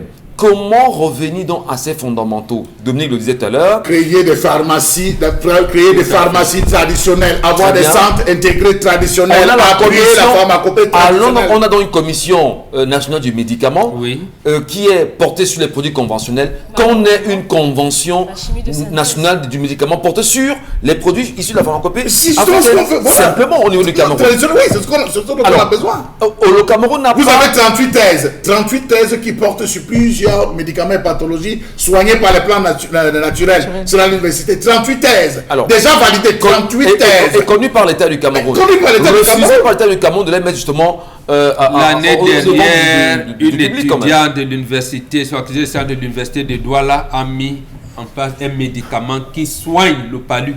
Il ne dit pas que c'est qui soigne. Le plasmodium dans le sang. Ça, ce n'est pas les bimaladies que vous voyez là, mais qui enlève le plasmodium dans le sang. Merci. Est-ce que Malaouda vous en fait état? Non. On va prendre des messages d'Isabelle Carozopet, mais dire en même temps que c'est énervant, c'est choquant, c'est frustrant, et on a le sentiment que tout est fait à dessein pour tuer le Cameroun. C'est fait à dessein. Voilà. Bonjour à vous en studio. Je pense que quand une femme est dotée, ayant enfanté des enfants, déjà le remboursement de la dot ne peut que rembourser la dot si cette femme n'a pas enfanté avec cette femme en question. On peut rembourser la dot. Il dit qu'on peut rembourser la dot si la femme en question n'a pas. Ça n'existe pas, ça. N'a pas enfanté. On ne dote pas la femme pour qu'elle fasse des enfants. Ça, ce serait devenu à ceci que la femme stérile et chez les Bantous est une femme rejetée et marginalisée. Non, on ne peut pas l'accepter, non. Elle a d'ailleurs beaucoup de mbombo dans la concession plus que les autres femmes. On poursuit. Bonjour Equinox, ma préoccupation au niveau de la colère. Je voudrais savoir s'il faut continuer à parler de médecine africaine ou médecine traditionnelle. Je pense que nous devons choisir l'expression médecine naturelle, parce que sur le plateau, on vous parlait de médecine africaine, médecine traditionnelle. Je vais dire aussi que si les Camerounais comptent sur leurs dirigeants pour leurs problèmes de santé, ils vont encore bien attendre. Des tondeaux. On parle même de la médecine douce. On parle de la médecine douce. On parle de la médecine chinoise, non? Absolument. On peut dire pourquoi on ne parle pas de la médecine africaine? Il y a une médecine thaïlandaise aujourd'hui, une médecine haïtienne. Bonjour, par rapport à la colère, il y a tellement de charlatans qu'on ne sait à quel sens se vouer. Vous entrez dans un car de transport, on vous donne un médicament et puis une fois rentré à la maison, vous vous retrouvez en train d'avoir d'autres symptômes, d'être mal en point, au point de finir dans un centre hospitalier. Franchement, je ne comprends rien. Et vous avez plus de centres de santé de filous, de charlatans, ou des individus, comment je veux dire, s'inventent à tout, se découvrent dans tout. Vous voyez un centre de santé, on dit on fait chirurgie, petite chirurgie, grande chirurgie, vous avez ceci, mais vous vous demandez même où sont les plateaux techniques. Mais c'est ça, et l'État n'a pas réussi à combattre ces centres de santé. Mais c'est l'État qui a institué ce bordel. Voilà. Parce que ces centres ont commencé à obtenir leur agrément au ministère de l'Agriculture. Les GIC santé, l'agrément des GIC s'obtenait auprès du ministère de l'Agriculture. Comment le ministère de l'Agriculture peut te donner un agrément pour exercer la médecine? Qu'est-ce qu'on fait pour en sortir? Qu'est-ce qu'on fait pour sortir? On se bat pour se débarrasser du système au jour là, pour utiliser le nom des UP6. Autre message, Isabelle Caron. Tata Jo qui nous écrit, Père Membor, j'aimerais ça comprendre pourquoi quand un homme fait des enfants avec une femme avant la dot et que sa mère n'avait pas été dotée, le beau-fils doit doter la mère et la fille. J'ai eu un cas récemment dans mon entourage. Oui, absolument. Absolument. Vous voulez épouser une fille, vous trouvez que non. En principe, les autres cultures qui ne l'appliquent pas, ils ont des problèmes de mariage. C'est comme ça que nos ancêtres faisaient. Vous venez épouser une fille dont la maman n'a pas été dotée, en principe, vous ne devez pas doter. Vous devez donner des trucs simples. Mais maintenant, si vous voulez honorer votre femme, vous dites, vous êtes obligé de doter la maman. Très bien. Merci à tous, merci à vous mesdames et messieurs. Dans un instant, nous allons marquer une petite pause sur cette antenne et nous retrouverons Consti Lamine qui tient en main ce matin le Von Bio. Mais avant, justement, Consti, qu'est-ce qui se passe au moment où nous vous parlons à Fumban ce matin? Qu'est-ce qu'il y a entre la députée Noran Foster, oui, si vous voulez, Fauting, Madame Fauting aujourd'hui, et les forces de police de ce côté? Une vidéo, un vidéogramme en ce moment fait bien évidemment le tour de la toile, devenu viral. En quelques secondes seulement, on l'a, mais on ne sait pas. On ne sait pas si on l'aura peut-être en antenne tout à l'heure, mais rassurez-vous, on en parlera et on tentera de mieux comprendre ce qui s'est passé là-bas au vu des informations qui nous parviennent rapidement au niveau d'Equinox Télévision.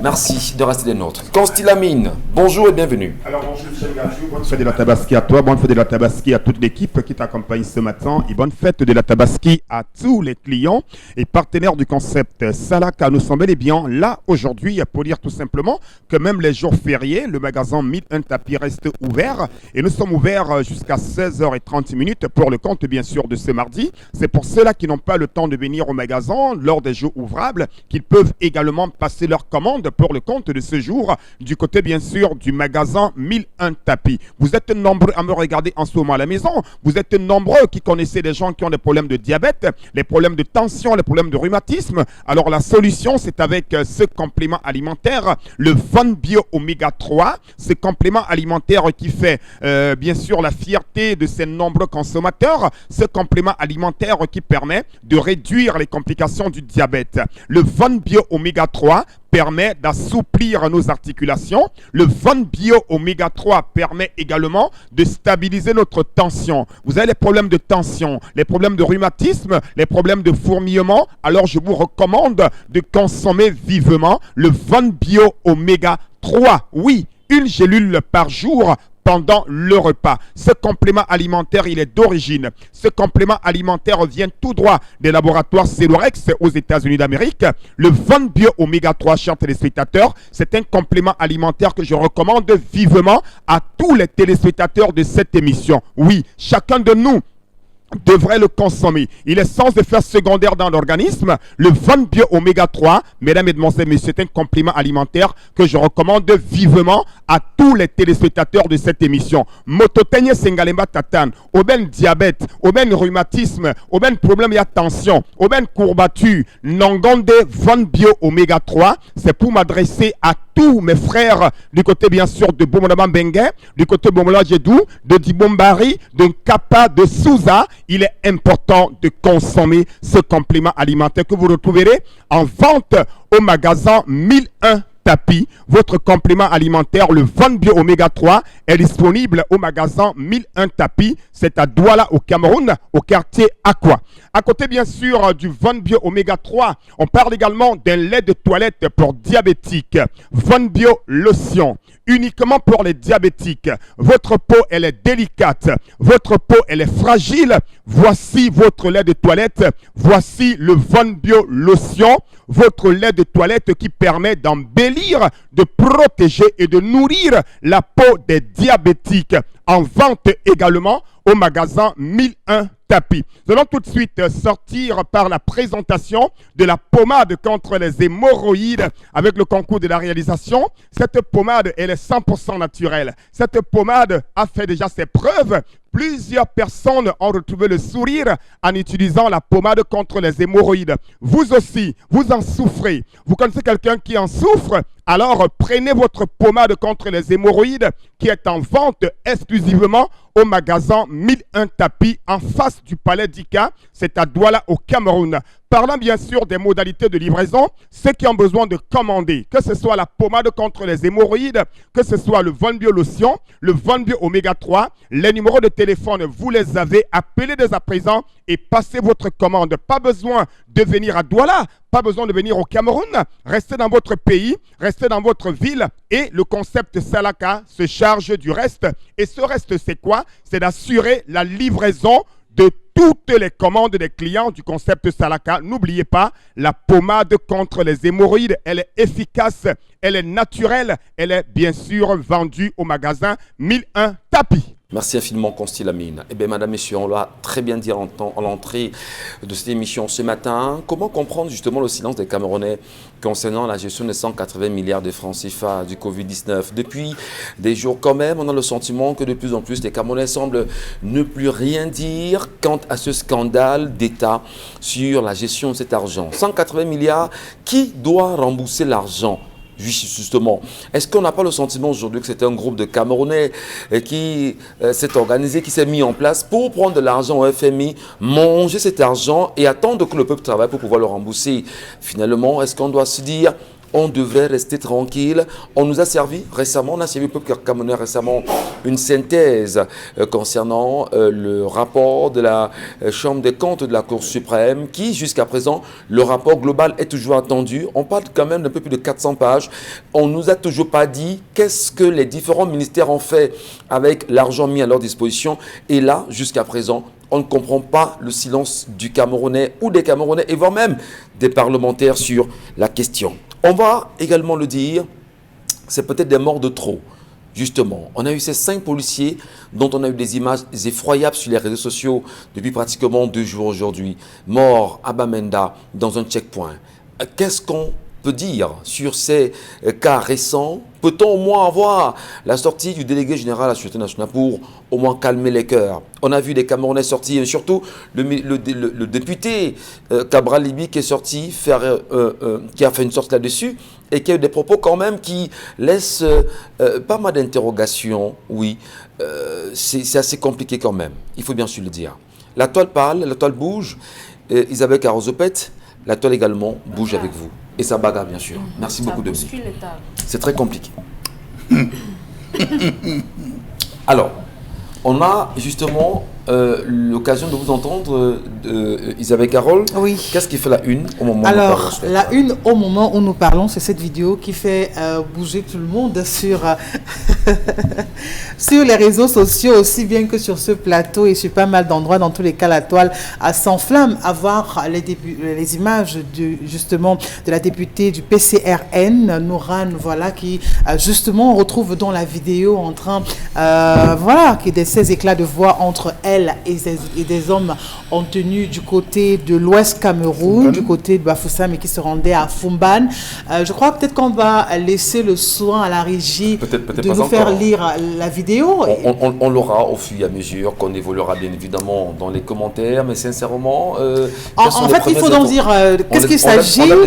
On fait simplement, ou encore jusqu'ici, savoir que le gouverneur de la région de l'Ouest, Awafanka Augustine, aurait donc fait bloquer la sortie nord de la ville qui mène donc justement à Fumban sous prétexte ou encore justement le motif en raison de ce qui devrait assister, il devait être à la mosquée pour assister justement ceux de la communauté musulmane aujourd'hui qui célèbre la fête de Mouton.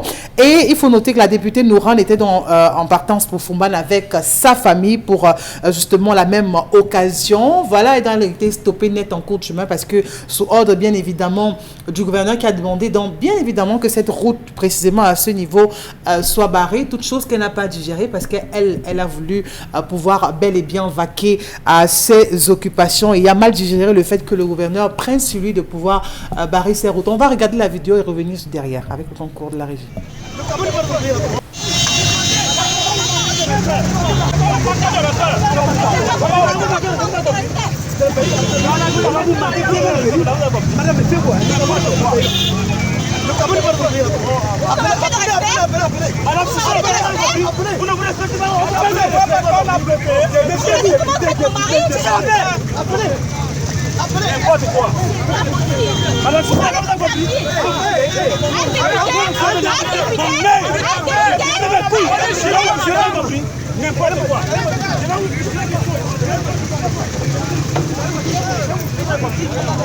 Mon ami, c'est une députée. Vraiment, on observe des camps, il y en a qui pensent justement que vraiment cette décision du gouverneur n'était peut-être pas la bonne parce que même s'il s'est rendu à la mosquée, il devait au moins laisser que les gens puissent vaquer paisiblement à leurs occupations. Il y en a qui pensent d'un côté, bien évidemment, qu'il s'agit tout de même d'un député. Je relate ce que disent les réseaux sociaux et ensuite vous aurez votre temps de parole. Michel Ngachou, tu brûles. Non, c'est pas mon temps de parole. Non, c'est que je suis là pour modérer. Hein. Je n'ai pas de commentaire là-dessus. C'est pas nouveau qu'on ferme là. Voilà, c'est pas nouveau, déjà. Premièrement, voilà. Mais deuxièmement, l'attitude de la députée aujourd'hui. Et de son mari qui bagarre devant. En début de vidéo, on peut voir, hein, c'est pas Oyengele qui dit, il faut regarder les premières secondes. Voilà. Je ne sais pas si son mari, on aurait dit son mari qui bagarre devant ou pas, mais on va quand même le dire. L'attitude de la députée aujourd'hui, on est quand même député de la nation. Il y a un droit de réserve, il y a une attitude, il y a un comportement. Bon, Bengan, je commence par vous. Vous avez réalisé ces vidéogrammes, cette image. Qu'est-ce qu'on dit de la députée Nouran aujourd'hui? Comme je l'avais dit pour Madame Tamouano Ndamdjoya, c'est un problème d'éducation. Oui, c'est un problème d'éducation. C'est pas un problème. C'est pas un problème ça. C'est-à-dire, vous représentez l'institution, vous trouvez des mesures administratives qu'on a prises quelque part. Présentez-vous aux autorités policières qui sont là, à la gendarmerie qui se trouve. La police. Mais est-ce qu'eux-mêmes ne savent pas vraiment qui est en face d'eux? Est-ce qu'eux-mêmes ne savent pas qui est en face d'eux? Tout le monde ne la connaît pas. Cher ami, le député ne peut pas mobiliser la force publique. Or, l'autorité administrative mobilise la force publique pour des raisons qu'il apprécie. C'est pour ça qu'on nous interdit de manifestations. C'est pour ça qu'on peut même vous mettre en détention administrative pendant au moins, je pense, un mois. Donc, ils ont ça. Et en plus, je l'ai dénoncé ici, mais c'est quand même applicable. Le décret de 2008 fait du gouverneur le représentant du président de la République. On ne peut pas. Et le député qui a voté la loi doit savoir ça. Vous venez, vous trouvez les forces du maintien de l'ordre. Un citoyen, moi qui ai terminé mon école au cours élémentaire 1, on m'a appris qu'on n'attaque pas les forces du maintien de l'ordre. On ne touche pas la tenue. On ne touche pas, c'est le drapeau. En fait, Madame le député a déchiré le drapeau. Ouais. Vous avez vu, vous êtes en face des forces de maintien de l'ordre qui sont dans une mission de service public. Arrêtez-vous, vous êtes député, vous dites, monsieur, qu'est-ce qui se passe? Le gouverneur a bloqué. Est-ce que vous pouvez me trouver une passerelle? Je suis en train d'aller à Fumban. C'est pas un problème, c'est-à-dire que de manière d'éducation, vous passez même sans que cela n'attire l'attention de quelqu'un. Elle est députée. Non, Monsieur Michel Ngachou, c'est cette société de passe-droit qu'on refuse. Non, monsieur, un peu de diplomatie. aurait suffi certainement pour reprendre Absolument, Mangane. c'est un problème d'éducation, pas de diplomatie. C'est les C'est l'attitude, hein, l'attitude bonjour quand même. monsieur, c'est bloqué. Oui, je suis député Nourane, s'il vous plaît, je vais arriver à Fumban. Non, madame, je me plie. Voilà. On dit non, madame, Je le me gouverneur a dit que, Un attends, on peut le voir, il laisse, il cherche c'est à ça. voir le gouverneur. Voilà. C'est comme ça que ça se fait. Alors, Mais j'ai cherché à voir le gouverneur, monsieur le gouverneur, bon, et je pense que si le gouverneur est en train de prier, peut-être qu'elle n'a pas accès, elle peut se trouver, ainsi retrouver, voilà. C'est un truc, et où est le problème là? Et c'est justement de ce pays, c'est tension, même dans le taxi, on vous dit ta mère. Tu salues même les gens, on vous dit c'est ça qu'on mange. Voilà, ça devient embêtant. alors Dominique Audrey, lorsqu'on regarde ces images ce matin, Non, c'est pas des problèmes que nous on devrait avoir. quand voilà, même. bon, Benga, merci. Il y a des Dominique, problèmes. comment vous interprétez ces images qui sont devenues virales sur les réseaux sociaux depuis quelque temps? J'aurais eu envie de sauter sur ce policier pour lui dire « Ah, vous êtes merveilleux. Ça veut dire? Vous êtes merveilleux parce que on a au moins quelqu'un qui ne se plie pas parce qu'on est député. Je crois qu'on a besoin des gens comme cet homme-là pour faire appliquer des décisions. On a besoin des gens comme lui. Et maintenant, je dis souvent aux gens, si vous voulez qu'on vous respecte, commencez à vous respecter. Elle est la première à bousculer cet homme. Je crois que si elle n'était pas une femme, on aurait ramassé ses dents à la petite cuillère. Non, vous n'avez quand même pas validé ça aussi, non, Dominique? Écoutez ce que je suis en train de dire. Je dis ceci. Si en face de ce policier, c'était un homme, Ou une femme. cet homme aurait ramassé c'est- ses dents à la petite cuillère parce qu'elle l'a bousculé. Et il aurait pu réagir. Ne bousculez pas les gens et dites que vous êtes député parce que si vous allez même faire ça au marché Mbopi, on va vous violenter là-bas malgré que vous soyez ce que vous êtes. Donc on a eu un homme qui a eu beaucoup de retenue. Et ce n'est pas parce qu'on est député qu'on va descendre de son véhicule et aller enlever les barrières, les tables qu'on a mises en route justement pour barrer la route. Ce qu'on interprète au travers de l'acte de la dame et du monsieur qui bouscule les hommes en tenue noire devant, c'est que si on a une place prépondérante dans la société camerounaise, on peut lever des barrières, on peut décider que nous, on nous met l'électricité chez nous, on peut décider de ne pas payer l'électricité, on peut décider de violer les lois parce qu'on est député. Donc, à Bafoussam, j'espère que cet homme, vraiment, s'il peut avoir une promotion, ce serait rien à côté de ce qu'il mérite parce qu'il fait appliquer l'ordre qu'il a reçu de la hiérarchie. Si les musulmans... Il n'est pas seul quand même, hein, il est avec ses collègues. Oui, et elle a bousculé deux même en passant. Si les musulmans de la localité de Bafoussam sont en train de prier, je crois qu'on doit respecter, même si c'est 2 heures qu'on respecte cela. Et Mbomboka dit qu'elle aurait pu descendre et demander à rencontrer ou bien à parler avec le supérieur de ces gens qui ne font qu'obtempérer. C'est comme si vous arrivez dans une maison et la mère a dit à ses enfants, si ce n'est pas votre père qui arrive ici, n'ouvrez la porte à personne. Vous allez casser la porte parce que vous êtes l'oncle. Pas du tout. Alors, les enfants doivent appliquer ce que les parents ont dit. Et cet homme a appliqué la mesure de son Et administration. si c'est l'effort du maintien de l'ordre, Et donc, ça veut dire on ne que- sait pas. Par exemple, c'est une fête, on a déclaré férié depuis hier. Et c'est acté par la Constitution. Lui, elle qui vote les lois. Ça veut dire quoi? Peut-être que les gens ont même demandé de faire la prière en barrant la voie publique. On ne sait pas. Elle ne sait pas. Parce qu'il peut y avoir des dérogations parce qu'on a accepté la communauté musulmane qui peut-être ne suffit pas dans la mosquée. Qui veut peut-être rester dans la place publique pour faire la prière. On ne sait pas. Donc, il y a ces renseignements. On n'est pas d'accord. Voilà. Vous comprenez, on n'est pas d'accord avec l'attitude du Oui, C'est un problème d'éducation. Gomboka dit que la loi de 2008 consacre le gouverneur comme étant Paul Biya. Ça veut dire qu'elle a bousculé le président de la République et pris le Cameroun en même temps et bousculé. En plus d'avoir bousculé. Qu'est-ce qu'elle peut avoir comme sanction de votre point de vue, Charles Hamel, au-delà de l'analyse? Comment peut-on regarder la députée aujourd'hui dans l'acte qui vient d'être posé? Monsieur Michel Ngachou, nous étions en 1977. Le chef de l'État, Amadou Ahidjo, devait faire une sortie. Il devait se rendre, monsieur Michel Ngachou, je pense bien au stade omnisport. Il avait choisi de passer devant la pharmacie du Soleil, là au niveau du commissariat central. Ouais. Dans cet axe, on avait bloqué le carrefour. Il y avait un policier à qui on avait confié de gérer, bloquer, que les véhicules ne passent pas. On attend le chef de l'État, le convoi à l'heure auquel la voiture du chef de cortège devait passer, n'est pas passée. Et il y a une dame, on signale au policier qu'il y a une dame dans le véhicule qui veut accoucher et qui vraiment n'est pas, elle est en train de perdre les os, il faut qu'elle passe. Alors, le gars se met à réfléchir, dit, qu'est-ce que je dois faire? Qu'est-ce qu'il fait? Il bloque la circulation et demande aux gens de passer. Entre-temps, le cortège arrive, on signale le cortège, qu'on a ouvert la voie et tout. Les gars descendent, on serre le véhicule, le chef d'État a eu Dieu demande qu'on serre le véhicule, on pose la question, il dit, je ne fais que mon travail. Cette femme, il y a une femme qui avait une situation, il fallait qu'elle ait accouché un Camerounais important. On l'a pris, on l'a gardé au commissariat, mais après il a été reçu par le chef de l'État qui l'a félicité par rapport à ce travail. Il ne faisait que son travail. On peut le faire aujourd'hui? Non, j'ai dit, il ne faisait que son travail, monsieur Michel Ngachou. Alors, ces policiers qui sont là ne faisaient que leur travail. Ils ont reçu une instruction. L'instruction, messieurs, personne n'entre, personne ne sort.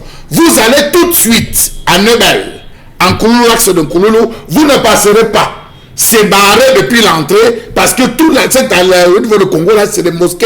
Il y a des mosquées des Sénégalais, des mosquées des Maliens. Ils sont en train de prier, vous ne passez pas. Et le vendredi même, ils n'ont pas besoin d'autorisation. Vous savez que la qualité d'embouteillage qu'il y a, vous ne passerez jamais dans cette zone. Pourquoi n'a-t-elle pas respecté le principe de la religiosité des autres, monsieur Michel Ngachou? Cet axe, on a dit on fait. Que ce soit à Yaoundé, vous verrez les reportages. À Yaoundé, partout, à Ebola, ce jour, toutes les autorités vont célébrer le principe de l'écuménisme, vont célébrer avec les musulmans. On leur réserve un espace dans les différentes mosquées pour venir s'asseoir et accompagner la communauté. Ça mobilise. Nous sommes en période où il y a des ambazoniens. La sécurité, monsieur Michel Ngachou, est de haut vol. Vous vous rappelez qu'à une certaine fête, il y avait eu des explosions. C'est en communauté. Non, monsieur Michel. Les séparatistes encore, c'est mieux. Voilà.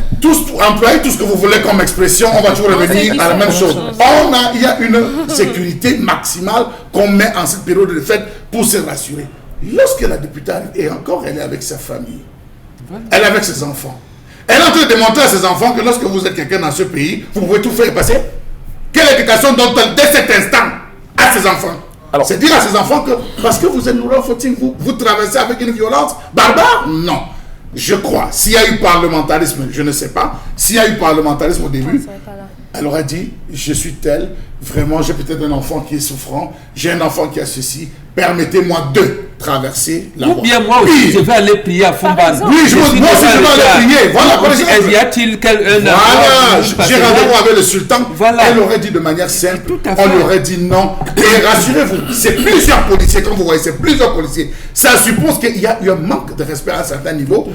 Ça peut ne pas être elle, madame la députée, ça peut être sa garde reprochée, ça peut être un de ses responsables, une de ses familles, un responsable de la famille proche, qui a débordé d'un excès de zèle, quand vous regardez la vidéo, un excès de zèle. Que doit attendre le Cameroun aujourd'hui, Isabelle Caron? Des excuses publiques de la députée de l'Ordre, Ron Fusting, ou bien il va falloir seulement que l'Assemblée nationale prenne, on va dire, des sanctions à son endroit. Qu'est-ce que vous préconisez? Je crois d'abord que quand je lis et je relis la vidéo en question, ce qui est aussi question encore normal aussi de pointer du doigt à l'autre ou encore d'arriver à un stade où il faut hausser les tons, que ce soit justement de la part de ces hommes en tenue ou de sa part à elle. Je pense que même si on est un homme en tenue, on a aussi l'obligation de pouvoir s'adresser comme il se doit, même si on vous interpelle en route pour vous demander de vous présenter ou alors de présenter justement les papiers de la voiture.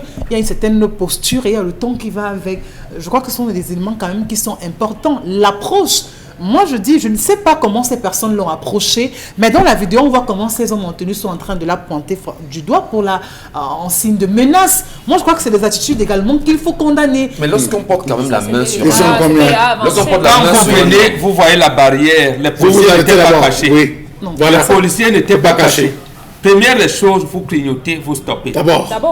Vous stoppez. C'est d'abord ça. Dès qu'il y a la barrière, en tant que député de la nation, on doit d'abord s'enquérir. Qu'est-ce qui se passe? Pourquoi bloque-t-on la voie? Je suis d'accord. Je sais que je dis. Ma lecture, je décris d'abord ce type de comportement de leur part. Maintenant, par la suite, le fait qu'elle soit députée, ça veut dire qu'elle a doublement l'obligation de pouvoir montrer le bon exemple. Là, on est d'accord là-dessus de ce que vraiment c'est elle qui devrait incarner certaines valeurs ou alors dégager certaines ondes positives ou encore de montrer aux autres que voilà justement le chemin à suivre. On ne s'arrête pas seulement sur les réseaux sociaux pour dire ok d'accord, on elle était dans tel village, tel autre village, on était avec sa famille dans tel ou tel autre lieu. On est aussi là pour pouvoir éduquer.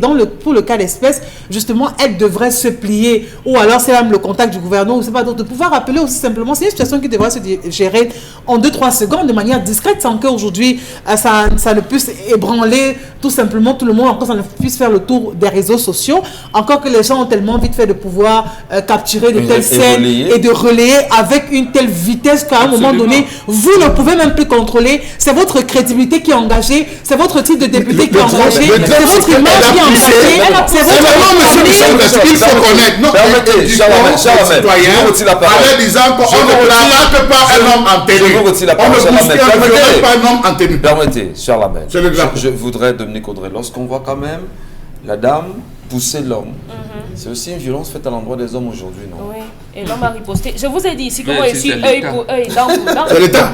Ici c'est l'État, ce n'est pas l'homme. Il a violenté. Si le gars représente l'État. Je vous ai dit que moi je suis pour le œil pour œil, dent pour dent. Si vous faites du mal à quelqu'un, on doit vous le rendre. Dans ce cas, oui. Si vous tapez la fille de quelqu'un, on doit vous taper dessus. Si la fille vous tape... Non, Dominique. Hein? Je ne suis pas d'accord. Ah, vous n'êtes pas d'accord, ne pleurez donc pas lorsqu'elle se comporte comme ça. Oui, ça c'est une violence faite aux femmes et je suis d'accord avec moi. Faite aux hommes. Oui, faite aux hommes. Ce tellement matin. on a l'habitude. Ouais. Oui, tellement on a vu la promptitude avec laquelle elle est descendue de la voiture. Que vous savez, les mots de Yaoundé là, tu sais qui je suis, tu me connais, tu sais qui je suis dans cette république. Cher Lamel, vous voulez parler justement d'un texte de loi quand même mis en place par l'État du Cameroun qui interdit que l'on pose la main sur un agent de police de sucre en tenue quand même. Michel Ngachou, ils sont combien de policiers autour de la députée? C'est pas un, c'est pas deux, c'est pas trois, c'est plus. Et il y a d'autres de Vous voyez devant la vidéo, si on la repasse au début, pendant qu'il y a ceux qui échangent de manière violente avec la députée, devant il y a un homme en blanc qui veut vraiment, peut-être c'est la sécurité du gouverneur, en découdre. Je ne sais pas si c'est l'époux de la députée, parce que quand on est en train de regarder... Non, permettez, monsieur Michel, c'est important de le dire. Est-ce qu'ils vont en découdre? Qu'est-ce qui s'est passé? Est-ce qu'on est en train d'enlever les barricades? C'est déjà une faute, hein, monsieur Michel Ngachou. Que vous trouvez une barricade de la police, vous l'enforcez. Quel que soit votre niveau, c'est déjà... Vous venez de comme c'est flagrant, monsieur Michel Ngachou. Vous n'avez pas le droit. Donc, j'estime que 3 à 4 policiers, nous, on a eu souvent ces cas, hein, monsieur Michel Ngachou, sur l'axe où quand on arrive, on nous interpelle, on descend, au moment où on veut gueuler, et un policier qui arrive, qui calme en disant que non, monsieur, vraiment, vous ne devez pas faire. Mais voir 3 à 4, il y a un même, avec le talkie-walkie, qui a déjà en train de renseigner sur l'incident en disant, nous avons, suivez bien la vidéo, il y a un qui renseigne avec le talkie-walkie. Donc, c'est dit qu'à un moment donné... sur la loi quand même, qui interdit... Oui, qui interdit, cette loi, je ne l'ai pas, elle va me revenir, qui interdit de toucher un agent en fonction. Un agent de l'État en fonction. Il y a une loi quand même là-dessus. Oui, il y a une loi. Ça veut dire que vous pouvez toucher le policier, monsieur Michel Ngachou, vous touchez sur ton habit. Lui-même déchire. J'ai dit vous touchez, lui-même déchire, c'est vous qui aurez déchiré la tenue. Vous n'avez pas le droit de toucher parce qu'on habille le policier et on déshabille le policier, monsieur Michel Ngachou. Donc quand on l'a habillé, il revêt le sceau, il porte le soldat. Le fait pousser, c'est pousser l'État. Ça veut dire que les institutions que vous êtes censés protéger, porter, les lois dont vous avez voté, vous venez de les violer. Donc pour en sortir en même temps. Donc je souhaite que ça s'arrange à la... Comment on va dire? On n'a pas besoin d'échafourer. Le gouverneur va les convoquer. Le gouverneur va les convoquer tous les deux, certainement. Il pourra les convoquer. Non, c'est ce qui va se faire. Il pourra les convoquer. Ce qui va se faire. Mais toujours est-il qu'il y aura un rapport qui va être fait par rapport à l'incident et qui va être transmis à qui de droit. Merci infiniment, cher Lamel. Merci à vous. Merci à ceux et celles qui nous regardent ce matin. Merci surtout, on va dire, très bonne fête du mouton aux populations de Fumban qui nous regardent ce matin spécialement. C'est vrai qu'elle était en direction de Fumban. Et on verra certainement comment, d'ici la fin de la journée, ce qui va découler de cette rencontre, assurément que le gouverneur mettra en place entre l'honorable Footing, voilà, et les agents de police qui étaient en tenue. Ben voilà, mais entre-temps, aussi, le député Salamana n'a pas encore présenté les excuses à la femme du FSNC. Au nord. Oui, il n'a pas encore présenté lui-même aussi les excuses. C'est grave dans cet hémicycle, c'est grave avec la 10e législature. Merci beaucoup, cher Lamel Bachou. Allez, à nouveau, quand Silami nous retrouve, cette fois-ci, c'est pour nous parler du correcteur de posture. Et là, il est avec nous. Collecteur. Bien entendu, Michel Ngachou, comme tous les jours, de lundi à vendredi, ma mission est de communiquer d'une manière commerciale, question de permettre aux téléspectateurs qui nous regardent en ce moment de réaliser de très très bonnes affaires. Et les bonnes affaires, c'est du côté du magasin 1001 tapis en face du Palais d'Ika, à l'entrée de la rue Mermoz. C'est en plein cœur d'Aqua. Grâce au concept Salaka, les téléspectateurs de cette émission peuvent rester à la maison, peuvent tout simplement nous regarder et faire de très très bonnes affaires avec les articles de qualité vendus avec garantie. Et je rappelle qu'au concept Salaka, nous ne dépannons pas un article, nous le remplaçons. C'est ça le principe du concept Salaka, parce que nous sommes sûrs de ce que nous commercialisons. Alors à l'instant, chers téléspectateurs, il est question de parler santé, il est question de parler bien-être, il est question de parler des éléments qui permettent d'éliminer les douleurs au niveau du dos. Il faut rappeler déjà que, avant d'être bien sûr dans cette émission, je sors de la radio Equinox où les appels inondent du côté bien sûr du magasin 1001 tapis. Ces nombreux auditeurs de la radio Equinox, chacun veut s'arracher un correcteur de posture. Alors j'aimerais également que les téléspectateurs qui nous regardent en ce moment en font autant, parce qu'il est important d'avoir cette jaquette médicale. Il est important d'avoir le correcteur de posture parce qu'il présente plusieurs avantages, chers téléspectateurs. Le correcteur de posture permet de redresser notre dos. Le correcteur de posture permet d'éliminer les douleurs au niveau du dos. Je ne parle pas au niveau des reins, parce qu'il y a des téléspectateurs qui viennent au magasin croyant que c'est pour les reins. Parlant bien sûr des reins, nous aurons la solution dans quelques semaines pour éradiquer les douleurs au niveau des reins. Mais pour l'instant, nous restons avec le dos, nous restons avec les épaules, nous restons avec le cou pour éradiquer les douleurs au niveau de ces parties du corps. Et l'élément qui permet de le faire, c'est bien entendu le correcteur de posture. Le correcteur de posture permet également de nous prévenir contre le mal de dos. Oui, parce que quand on passe le temps à conduire un véhicule, quand on passe le temps à s'asseoir régulièrement, quand on passe le temps à faire les travaux durs, on est exposé aux douleurs du dos. On est exposé à ces douleurs-là, raison pour laquelle je recommande à tous nos téléspectateurs c'est-à-dire de se prévenir contre les douleurs du dos. Et pour le faire, il faudrait avoir le correcteur de posture. Il faudrait avoir le correcteur de posta. Donc, mototenye sengalema tatan. Basango na banyango. O sengalete sese o mongo. O sengalete sese o nyingo. O sengalete sese o makata. Yande au magasin 1001 tapis. O nonge correcteur de posta. You do ya bat for your dos. You do ya bat for your neck. You do ya bat for your épaule. Just come for magasin 1001 tapis and buy ya correcta de posta. Correcta de posta na fine jaquette médicale. La bonne nouvelle reste demeure celle-ci. Jusqu'à la fin du mois de juillet, à savoir le 31 juillet, vous achetez un correcteur de posture au prix de 10 000 francs. Le second vous est offert gratuitement. C'est une manière de dire merci à tous les clients, de leur récompenser, d'être aux côtés de ces clients-là, de faire de très bonnes affaires. Je rappelle que jusqu'au 31 juillet, un correcteur de posture acheté au prix de 10 000 francs. Le second vous est offert gratuitement. C'est pour dire tout simplement au concept de Salaka en ce moment, buy one, take two with the corrector de posture. You buy one corrector de posture for 10,000, then they give you second corrector de posture, jaw. Donc, come from magasin 1001 tapis and take your corrector de posta for 10,000 francs. And when you buy them for 10,000 francs, then go give you second corrector de posta. Njo, mototenye sengalemba tatan, tete na ponda, wandite correcteur de posture po, domla lokodi. Deuxième correcteur de posture, nyende gratuit. Le magasin 1001 tapis est situé en face le palais d'Ika, c'est à Douala au Cameroun. Profitez de la promotion et achetez un correcteur et recevez le second gratuitement.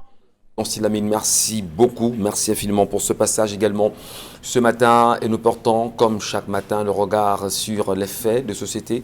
On va aussi le dire qu'à travers la rubrique consacrée aux réseaux sociaux ce matin, il y a une petite leçon quand même ici, c'est de dire qu'il faut non seulement respecter les agents, les hommes en tenue, mais il faudra également que les hommes en tenue, pour ceux que nous connaissons quand même, qui sont très imbus, qui parlent très mal aux citoyens, qui ne savent pas justement comment écouter et orienter les Camerounais, quand on soit peu, que les hommes en tenue qui nous regardent ce matin sachent que nous vous regardons. Il y en a qui vous interpellent. Le petit renseignement, monsieur, vous ne m'apprenez pas mon travail. Monsieur, c'est un renseignement simplement. Donc, il faut s'y voir. Est-ce qu'ici, les policiers, en menant une réelle enquête, ont respecté au moins on va dire, pour sortir. Hein. Je n'aime pas le commerce de détail, j'aime le commerce en gros. C'est un problème d'éducation de la société. Nous avons peut-être 98% des Camerounais instruits, mais 2% sont éduqués. C'est ça le problème. Donc éduquons-nous. Ça va nous éviter de tels écarts de langage, d'écarts de conduite. Merci infiniment. Merci à vous, cher Lamel. Merci Mbambor. Merci Dominique Audrey, Isabelle Carazopé, madame, messieurs. Restons vigilants, allumons nos cerveaux, car demain nous appartient. Le Cameroun doit être reconstruit et avec les Camerounais. À demain, 10h.